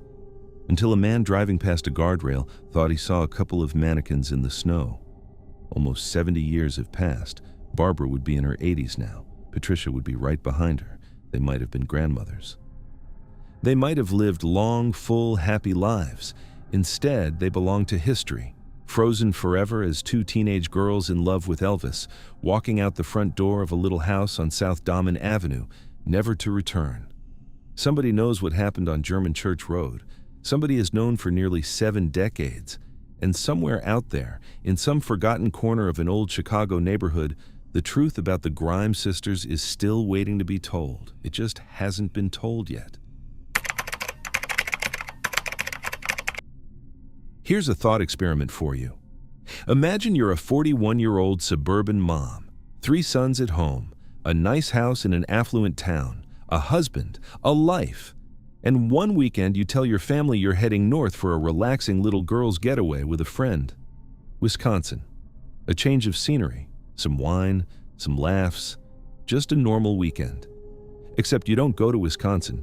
You go in the exact opposite direction, 300 miles south, into rural southern Illinois, to a town you have no apparent connection to spend the weekend with people your husband has never even heard of. And then on Sunday, the friend you traveled with says she dropped you off at a sleepy little Amtrak station to catch a train home alone, and that's the last anyone ever sees of you. Alive. There's just one little problem with that story. You were never at that train station. You never bought a ticket. Your phone never pinged a single cell tower anywhere near it. And 7 years later, your badly burned remains are going to be found in the woods miles away. This is the story of Beth Bentley. And it is one of the most infuriating, frustrating, screaming into the void cases ever to come out of Illinois. Let's get into it. The date is the 3rd weekend of May, 2010. The story begins in Woodstock, Illinois, a postcard-perfect, affluent little town in the northern Chicago suburbs. If you've ever seen the movie Groundhog Day, you've seen Woodstock. They filmed it there. That's the vibe.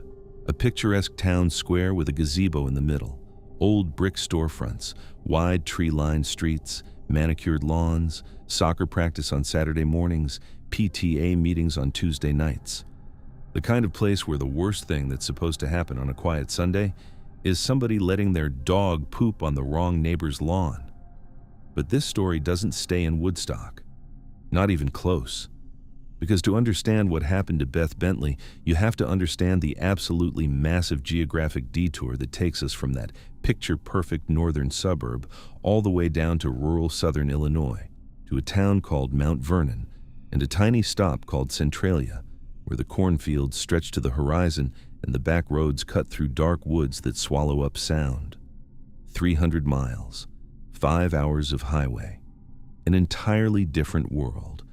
That contrast between the safe, manicured north and the desolate, anonymous south is the entire architecture of this case, because somebody, very deliberately, wanted Beth Bentley to be very far away from anyone who knew her. Let me tell you about Beth Bentley, because before we get into the mess of what happened, you need to understand the woman at the center of it.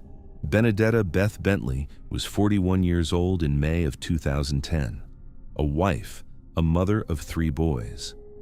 By every outward appearance, she was the embodiment of the comfortable, settled, upper-middle-class suburban life. She lived in a nice house in Woodstock. She had a husband. She had a stable home. She had children who needed her, 3 sons who depended on her to be there in the morning, to make sure they had clean clothes, to drive them to wherever they needed to go, to be the steady center of their world. People who knew Beth describe her the way you would expect: devoted mom, reliable, rooted. Not the kind of woman with one foot out the door of her own life. Not the kind of woman who would ever walk away from her 3 boys without a single goodbye. But here's the thing. Like a lot of people who look perfectly settled from the outside, Beth had a secret compartment in her life, a part of herself that she kept hidden from her husband and her family. Because the trip she went on that weekend in May, it was not what she told her family it was. The cover story was simple. Beth told her husband she was going on a relaxing weekend trip up to Wisconsin with her friend Jennifer Wyatt, just a girls' weekend, north, a few hours away. Nothing weird, nothing dramatic. The kind of thing that suburban moms do all the time to recharge their batteries. That was the lie. The truth was that Beth and Jennifer got in the car and drove 300 miles in the exact opposite direction, south, all the way down to Mount Vernon, Illinois, a small town in the rural southern part of the state, to spend the weekend with Jennifer's boyfriend and a group of other people Beth's family knew nothing about. What exactly happened over the course of that weekend? Who was there? What was being consumed? What was being said? What arguments may or may not have broken out? None of that has ever been fully explained. The full story of that weekend is locked inside the heads of the very few people who were there. Have, to put it mildly, not been forthcoming. What we do know is this. By Sunday, May 23, 2010, Beth Bentley needed to get home. She was supposed to be back in Woodstock. Her family was waiting. Her sons were expecting her. And according to her friend Jennifer Wyatt, the plan was simple. Jennifer would drive Beth from Mount Vernon to the nearest Amtrak station, about 25 miles away in a tiny town called Centralia, and Beth would catch the train, alone, back up to Chicago. That, at least, is the official story Jennifer told the police. She said she dropped Beth off at the Centralia Amtrak station. She said Beth got out of the car. She said she drove away. And that, supposedly, was that. Beth never came home.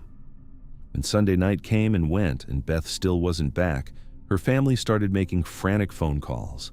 By Monday morning, it was official. Beth Bentley had been reported missing, and the entire investigation hinged on one single vital piece of testimony, the word of Jennifer Wyatt, who insisted she had dropped her friend off at that train station. Okay, let's stop right here.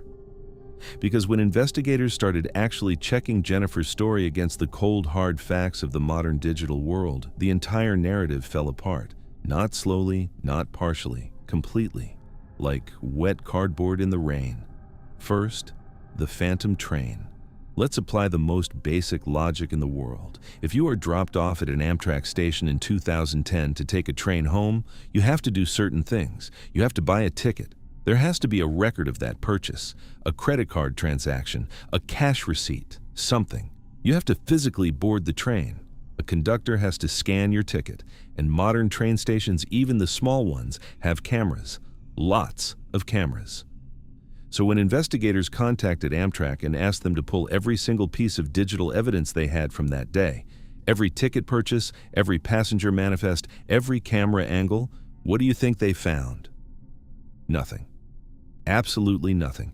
There is no record of Beth Bentley ever purchasing an Amtrak ticket. No conductor remembered seeing her. No camera captured her on the platform. No staff member recalled her face. From Amtrak's perspective, Beth Bentley was a ghost. She simply was not at that train station. She had never been at that train station.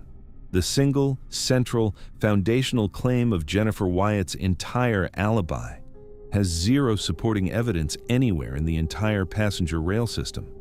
So if Beth was never at the train station, where was she? Second, the cell phone ping. We live in a digital age. Cell towers don't lie. They don't have feelings. They don't get confused. They don't shade the truth to protect a friend. Whenever your phone is on, it is constantly talking to nearby towers, and a record of those conversations exists somewhere, frozen in time. So when investigators got their hands on Beth's cell phone records and looked at where her phone was pinging on the day she was supposedly dropped off at that train station, the digital evidence completely contradicted Jennifer's eyewitness testimony. Beth's phone was not pinging anywhere consistent with the story Jennifer was telling. The phone said one thing, the friend said another. And in 2010, between a smartphone and a person, the smartphone wins. Every single time. Third, the shifting narrative. As soon as the holes in Jennifer's story started getting bigger, her version of events began to wobble, details changed, timelines slid around, facts became hazy. By 2012, the situation had escalated to the point where Jennifer Wyatt was actually formally charged with lying to police about what had happened that weekend. The charges were eventually dismissed on legal technicalities, but the fact that prosecutors thought they had enough to bring obstruction-related charges in the first place tells you everything you need to know about how investigators viewed her credibility. And then there's the simple, logical question that nobody has ever satisfactorily answered. Why was Beth taking a train back alone in the first place? They had driven down together, in a car, 5 hours, 300 miles. If the plan all along was for them to be together, why was Beth suddenly being shipped back home by herself on public transit? And even if you accept that bizarre arrangement at face value, what kind of friend drops another friend off at an empty rural train station and just drives away? Without waiting to make sure she got safely inside, without seeing her bored, without a goodbye hug at the platform, nobody who has ever loved a friend has ever done that. Ever. The road trip math doesn't add up. The train station story doesn't add up. The phone records don't add up. The friend's behavior doesn't add up. None of it adds up. For 7 years after May of 2010, Beth Bentley was simply a missing person. Her husband searched. Her family begged. Posters went up. Local news ran stories. Tips came in and led nowhere. Years passed. The boys she left behind grew up without their mother. And the people who almost certainly knew exactly what happened that weekend in Mount Vernon did what people in these situations always do. They stayed silent. They kept their stories straight. They waited for the world to lose interest. They counted on time to do the work for them. And then, on December 4th, 2017, that calculation finally cracked. Hunters and investigators in a heavily wooded rural part of Jefferson County, way out in the middle of nowhere, near the intersection of Saddle Club Road and Miller Lake Road, discovered human skeletal remains scattered across the landscape. The Illinois State Police took possession of the remains. They ran DNA tests. The results came back. It was Beth Bentley. And here is the part that will sit in your stomach for the rest of the day. The official report described the remains as badly burned, not weathered, not decomposed, burned. Listen carefully to what that means. Burning a human body in an open rural environment to the point where it is reduced to scattered, charred remains is not a sudden act. It is not a panicked impulse. It requires time. It requires sustained heat. It requires accelerants. It requires effort. It requires somebody or several somebodies, standing out in the middle of nowhere, in the dark, in a remote stretch of southern Illinois, calmly and methodically destroying the evidence of what they had done. This is not a stranger crime. This is not a random predator pulling a woman off the side of the road. This is the kind of cold, deliberate, sustained effort that only happens when the people responsible knew exactly who they were dealing with, exactly what they needed to hide, and exactly how much time they had to make her disappear forever. So Beth has been found. In the technical legal sense, the missing persons case is closed. She has a grave. Her family has somewhere to grieve. But the actual mystery, the mystery of who killed her and how and why and what really happened that weekend in Mount Vernon, that mystery is just as wide open today as it was the moment she vanished. Nobody has ever been charged with her murder. Nobody has ever been convicted. The people who almost certainly know the truth are still out there, walking around, living their lives, sleeping in their beds at night. A Woodstock mother of 3, a lie about a Wisconsin girls' weekend, a 300-mile detour into the rural South, a weekend in Mount Vernon with people her husband had never met.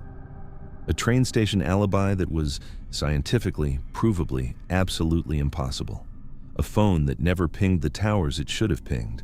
A friend whose story collapsed the moment investigators looked at it sideways. And, 7 years later, a pile of burned bones in the woods at the corner of Saddle Club Road. Beth Bentley deserved better. Her boys deserved better. The truth deserved better. A girls' weekend, a phantom train ride, and a friend's story that in the end finished its life exactly the way Beth's body did. In ashes, in the middle of nowhere, in the dead silence of the southern Illinois woods. Somebody knows. Somebody has always known. They're just not talking. Here's something that should genuinely scare you. Forget dark alleys, forget remote forests, forget creepy old houses on the edge of town. Some of the most terrifying disappearances in American history happen in the brightest, most boring, most mundane places imaginable. Places that exist precisely because they're supposed to be safe, brightly lit, visible, public, surrounded by people. Places with fluorescent ceilings and squeaky linoleum floors and the smell of new rubber soles fresh out of the box. Places like the Payless Shoe Source on a sleepy Wednesday afternoon in April of 1992. That's where 26-year-old Robin Fuldauer was working her shift. And by the end of that afternoon, she would be gone. The opening shot of one of the most chilling, most efficient, most baffling serial killer sprees the American Midwest has ever seen. This is the story of Robin Fuldauer, and the man who came in off the highway, killed her in a back room, and then vanished back onto the asphalt like he had never existed at all. The date is April 8th, 1992. The location is a Payless Shoe Source situated in a generic, brightly lit strip mall along Pendleton Pike, sitting just a stone's throw from the constant rumbling river of asphalt that is Interstate 70. Now I want you to really picture this, because the setting matters. The setting is the entire reason this case is so terrifying. You know exactly what this place looks like. You've been in 100 of them in your life. A long, low building, a row of glass storefronts under a flat roof, big plastic signs out front, a parking lot in front with painted yellow lines, a few cars scattered around. Maybe a Subway sandwich shop on one end and a nail salon on the other. The kind of place that exists in every single small town and suburb in America. The kind of place that is so ordinary, it almost becomes invisible.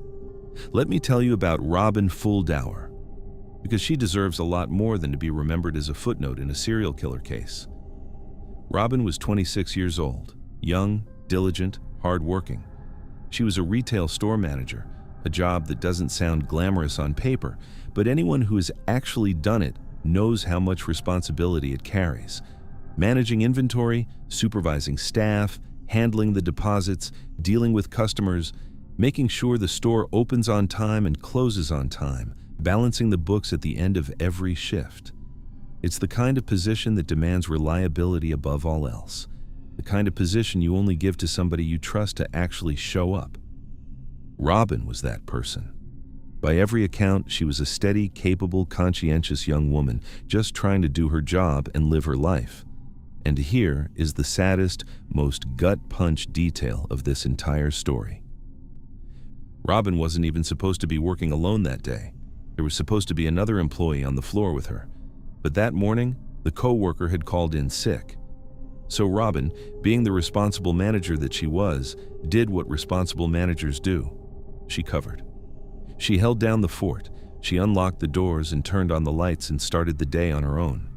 Just one woman in a bright, empty shoe store, waiting for the lunch rush to come in. If that coworker hadn't called in sick, the entire course of history changes. Robin Fuldauer is probably still alive today. She would be in her late 50s. Maybe she'd be a grandmother.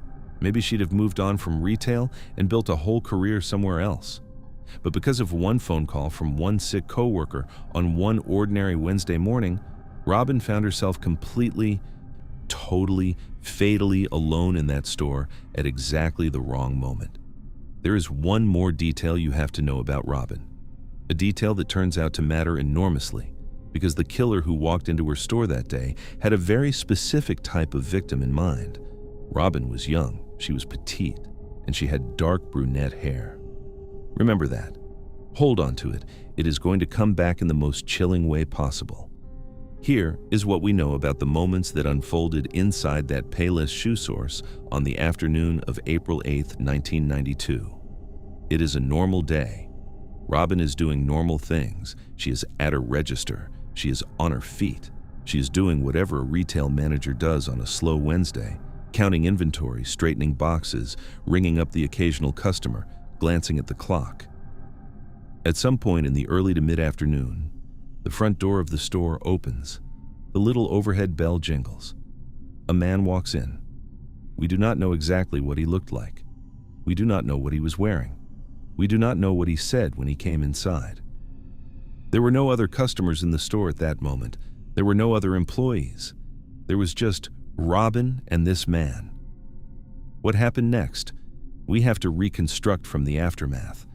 Because by the time the next innocent person walked into that Payless shoe source, a short time later, the scene was already set. The bell jingles. The customer steps inside. They expect to be greeted. Nobody greets them. They walk a few steps deeper into the store. They look around. Nobody. They glance at the counter. The cash register is open. The drawers popped out. The money, what little there was in it, is gone. And Robin Fuldauer is nowhere to be seen. She wasn't out front. She wasn't in the aisles. She wasn't behind the counter. The customer eventually called for help, and when investigators arrived, they pieced together the unspeakable. Robin's body was discovered in the back storage room of the Payless. She had been forced into that back room and shot, execution style. The killer had then walked back out the rear door of the store, climbed into a vehicle, and driven away. Just like that. In broad daylight, in a brightly lit strip mall, right next to the highway, without a single human being noticing anything. Okay, stop. Let's apply some hard, cold logic to this, because the official, on-the-surface theory that this was a simple armed robbery gone wrong does not survive even 30 seconds of honest scrutiny. First, the kidnapping paradox. Let's think like a criminal for a second. Pretend you're a stick-up artist. You want money. You need money. You decide to rob a Payless shoe source. Your entire goal in this scenario is speed. Get in, wave the gun, force the clerk to open the register, grab the cash, get out, disappear. The whole thing should take 90 seconds, tops. Your number one enemy in this kind of crime is the clock. Every single additional second you spend inside that store is another second somebody might walk in, another second a car might pull into the parking lot, another second a witness might glance through the front window. So why on earth would you take the time and the risk and the physical effort to march the clerk out of the front of the store all the way to the back into a closed storage room and execute her? That doesn't accelerate the robbery. It dramatically slows it down. It also takes whatever crime you were committing and elevates it from armed robbery to armed robbery plus first-degree murder, a charge that, in 1992, in the state of Indiana, could absolutely get you the death penalty.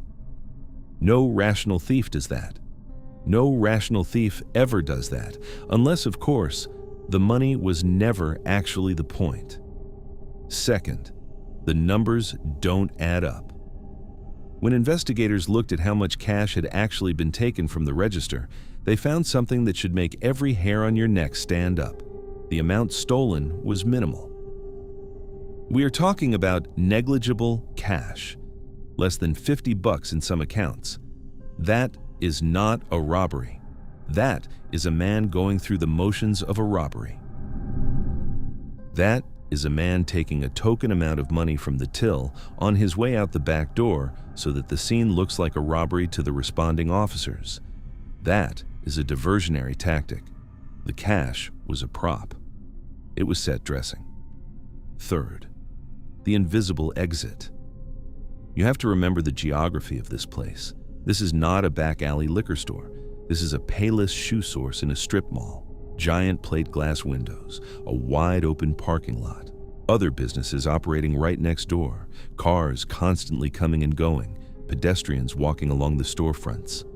So how, exactly, does a man force a terrified young woman from the front of the store, through the aisles, and into a back storage room, and then execute her with a firearm in the middle of the afternoon without a single human being seeing or hearing anything? How do you fire a gun inside a small, echo-heavy retail space without a single person in the next store over picking up the phone and calling 911?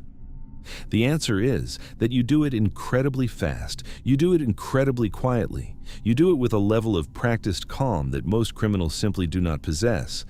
And then you walk out the back door, slip into a vehicle, and merge onto Interstate 70 within seconds. You vanish into the bloodstream of America's highway system. By the time anyone realizes anything is wrong, you're already 20 miles down the road. Just another anonymous car in a sea of anonymous cars.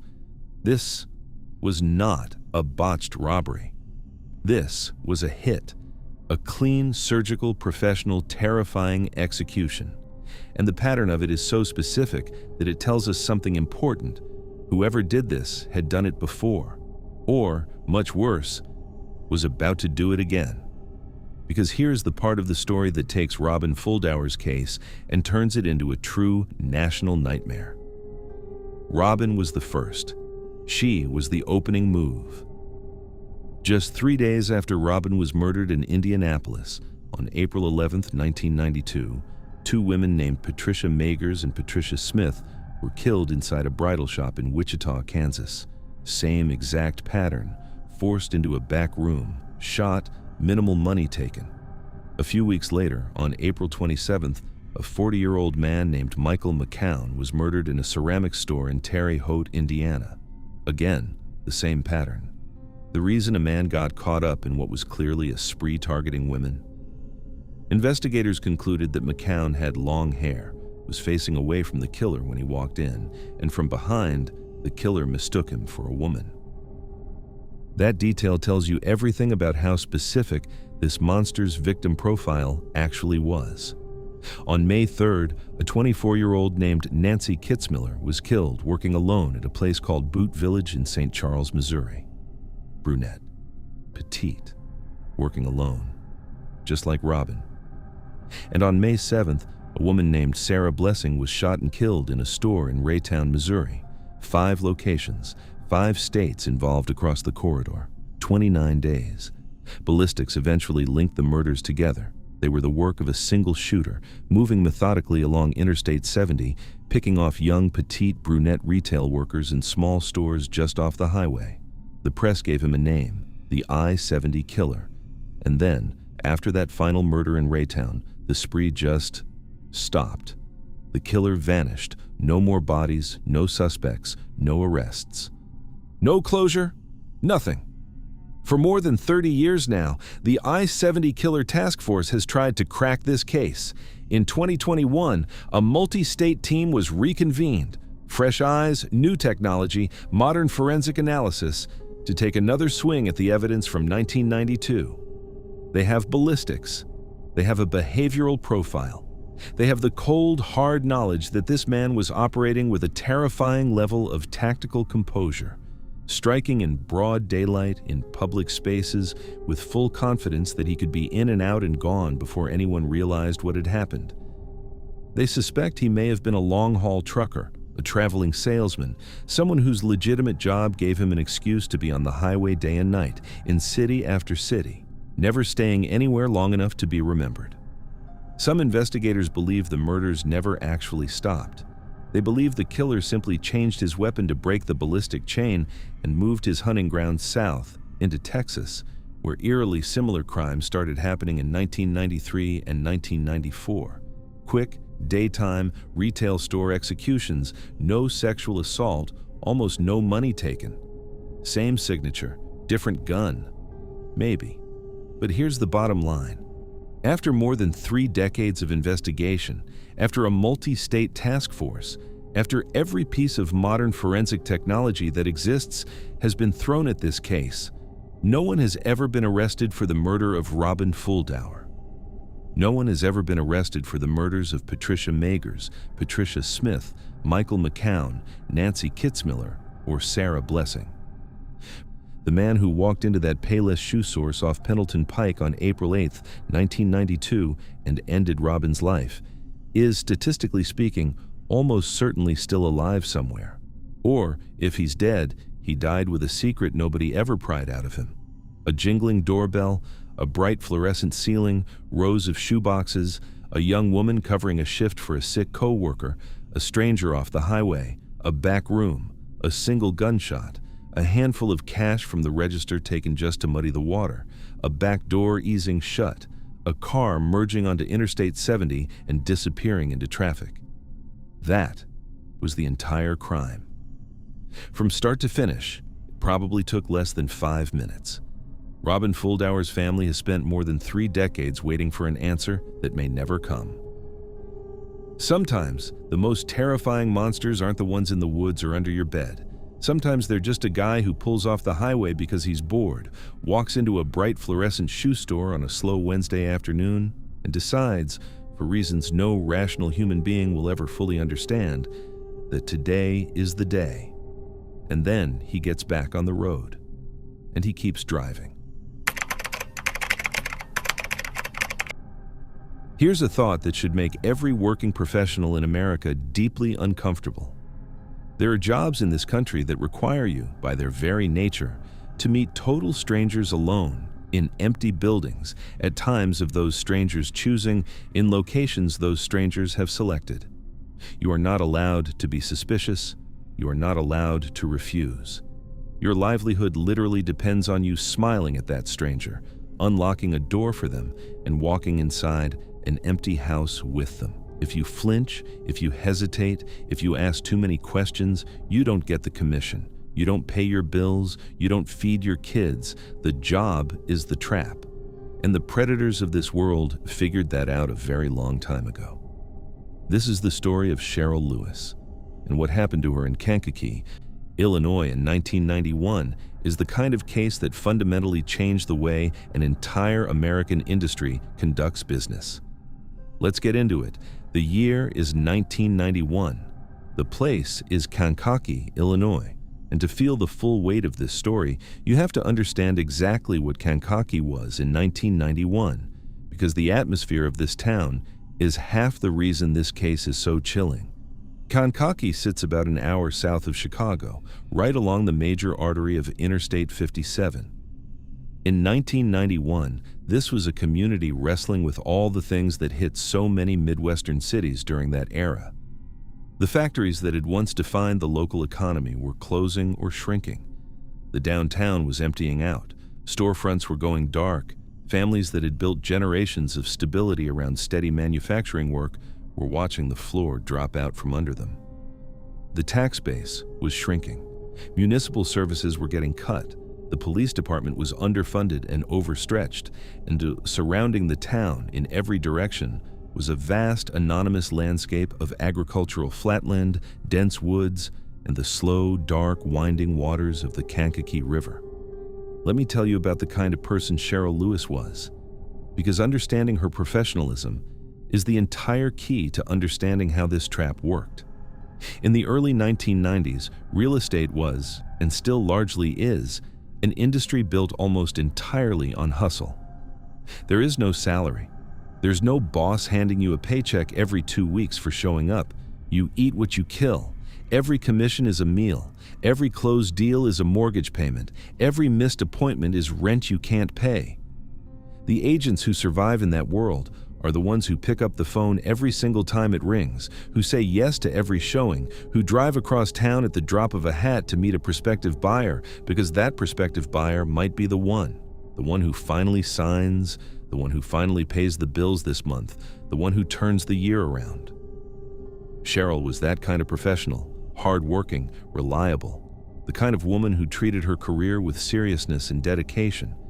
She had built up a reputation in her community as someone who showed up, did the work, and represented her clients honestly. In a profession that is overwhelmingly populated by women and has been for decades, Cheryl was part of an army of dedicated agents trying to carve out a real living one, closing at a time. And here is the brutal, fundamental truth about her job. The very thing that made her good at it was also the very thing that made her vulnerable. Real estate, more than almost any other profession in America, requires you to meet strangers alone in empty buildings. It is built into the job description. A prospective buyer calls, they want to see a house, you meet them at the property, you unlock the door, you walk them through. You point out the kitchen, the master bedroom, the finished basement. You smile, you answer their questions, you hand them your business card. That is the job. There is no version of the job where you refuse to meet them. There is no version of the job where you bring an armed escort with you. There is no version of the job where you say, "I don't know you, so I'm not comfortable being alone with you in an empty house." If you say any of those things, you don't have a career. Period. Cheryl knew this. Every real estate agent in America knew this, and so did the predators. Here is what we can reconstruct about the day Cheryl Lewis disappeared. It begins, as these things almost always begin, with a phone call. The phone rings at her office or at her desk or maybe at her home. On the other end of the line is a voice. A man's voice, almost certainly. The voice says he is interested in viewing a property. He gives a name that may or may not have been his real one. He asks Cheryl if she can meet him at the listing. This is a totally routine phone call.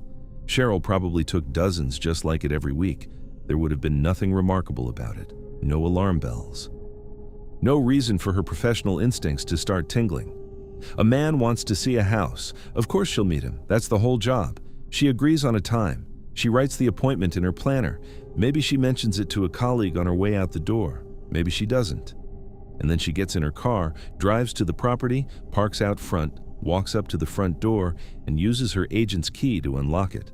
She steps inside. She turns on a light. She sets her purse down. She waits for her client to arrive. What happens next, we don't fully know. We may never fully know, because the person who walked through that door wasn't a client. When Cheryl failed to check in with her office, when she didn't return home, when she missed appointments she would never have missed under any normal circumstances, alarms started going off. People started making calls. Eventually, someone made the connection back to that empty listing. Police were dispatched, and when they arrived at the property, they found a scene that has played out far too many times in the history of the American real estate industry. Cheryl's car was parked out front, exactly where she had left it. The front door of the house was unlocked. Her professional materials may have been inside, but Cheryl was gone. Just gone. The house was empty. The client was nowhere to be found, and nobody on the surrounding street had seen a thing.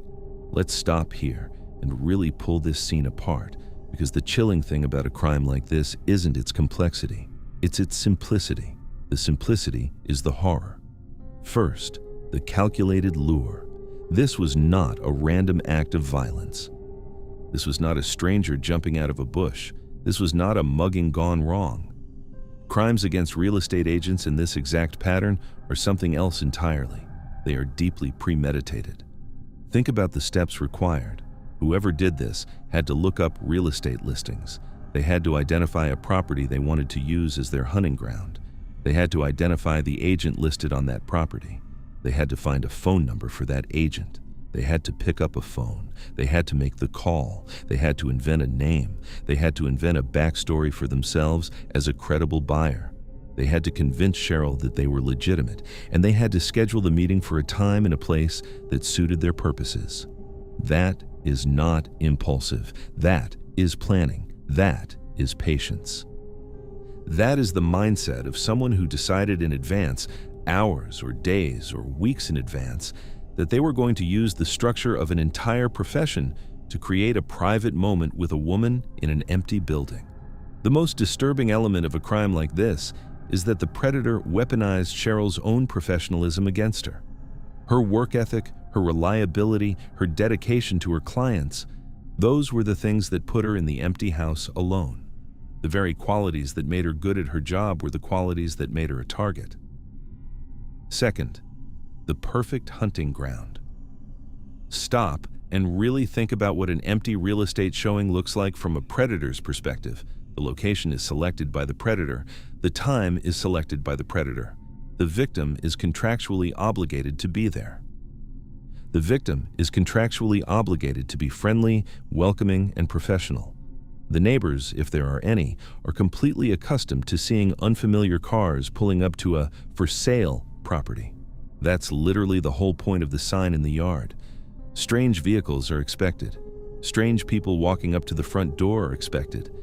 There is no behavior the predator could exhibit that would draw a 911 call from a curious bystander, because everything they're doing looks exactly like what a normal house hunting client would do.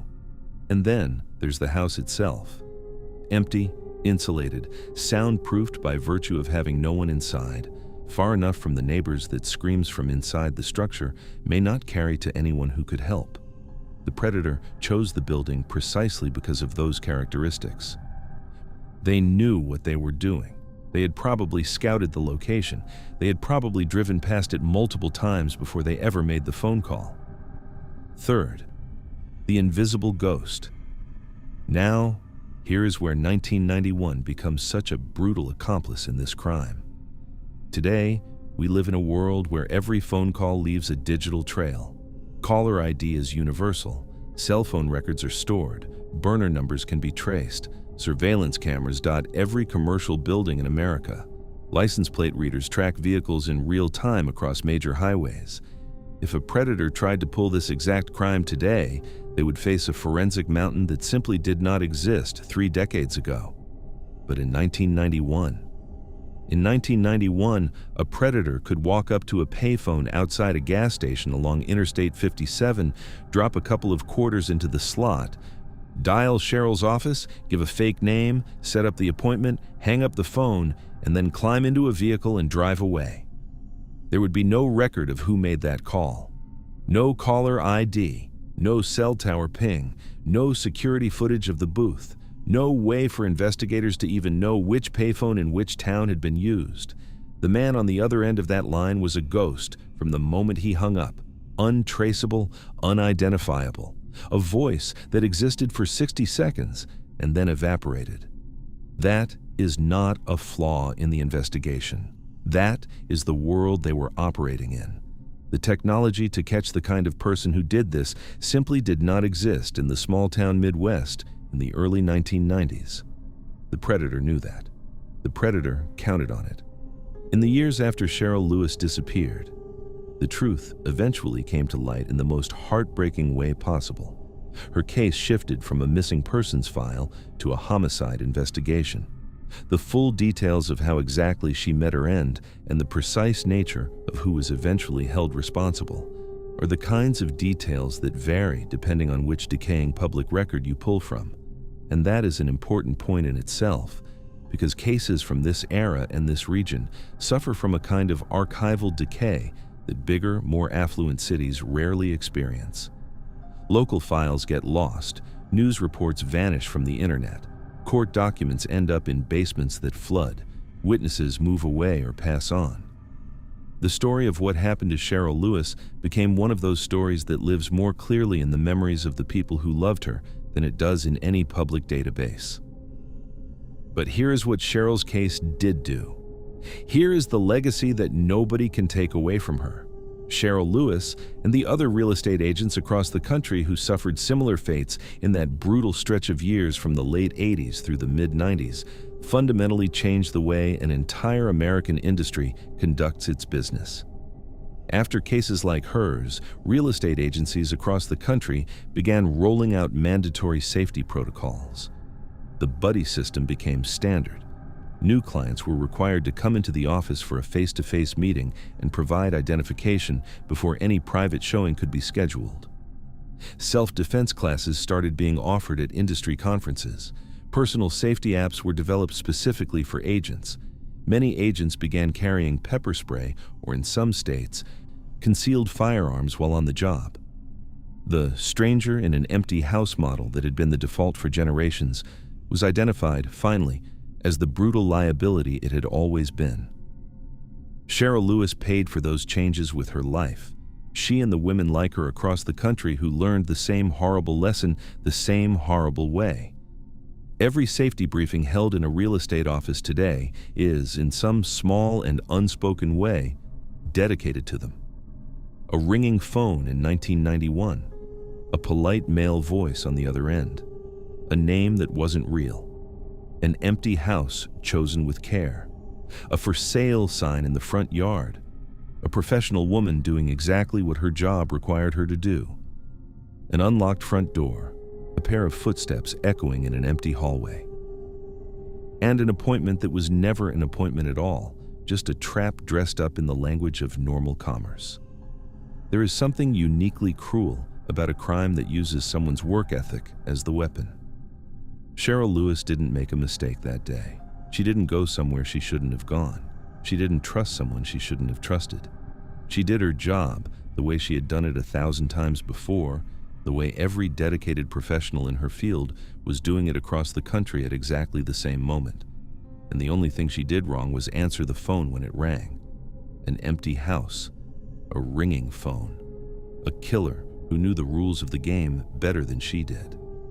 And somewhere out there, in an old filing cabinet in some Kankakee evidence room, is a single sheet of paper with the date of an appointment that should never have been kept.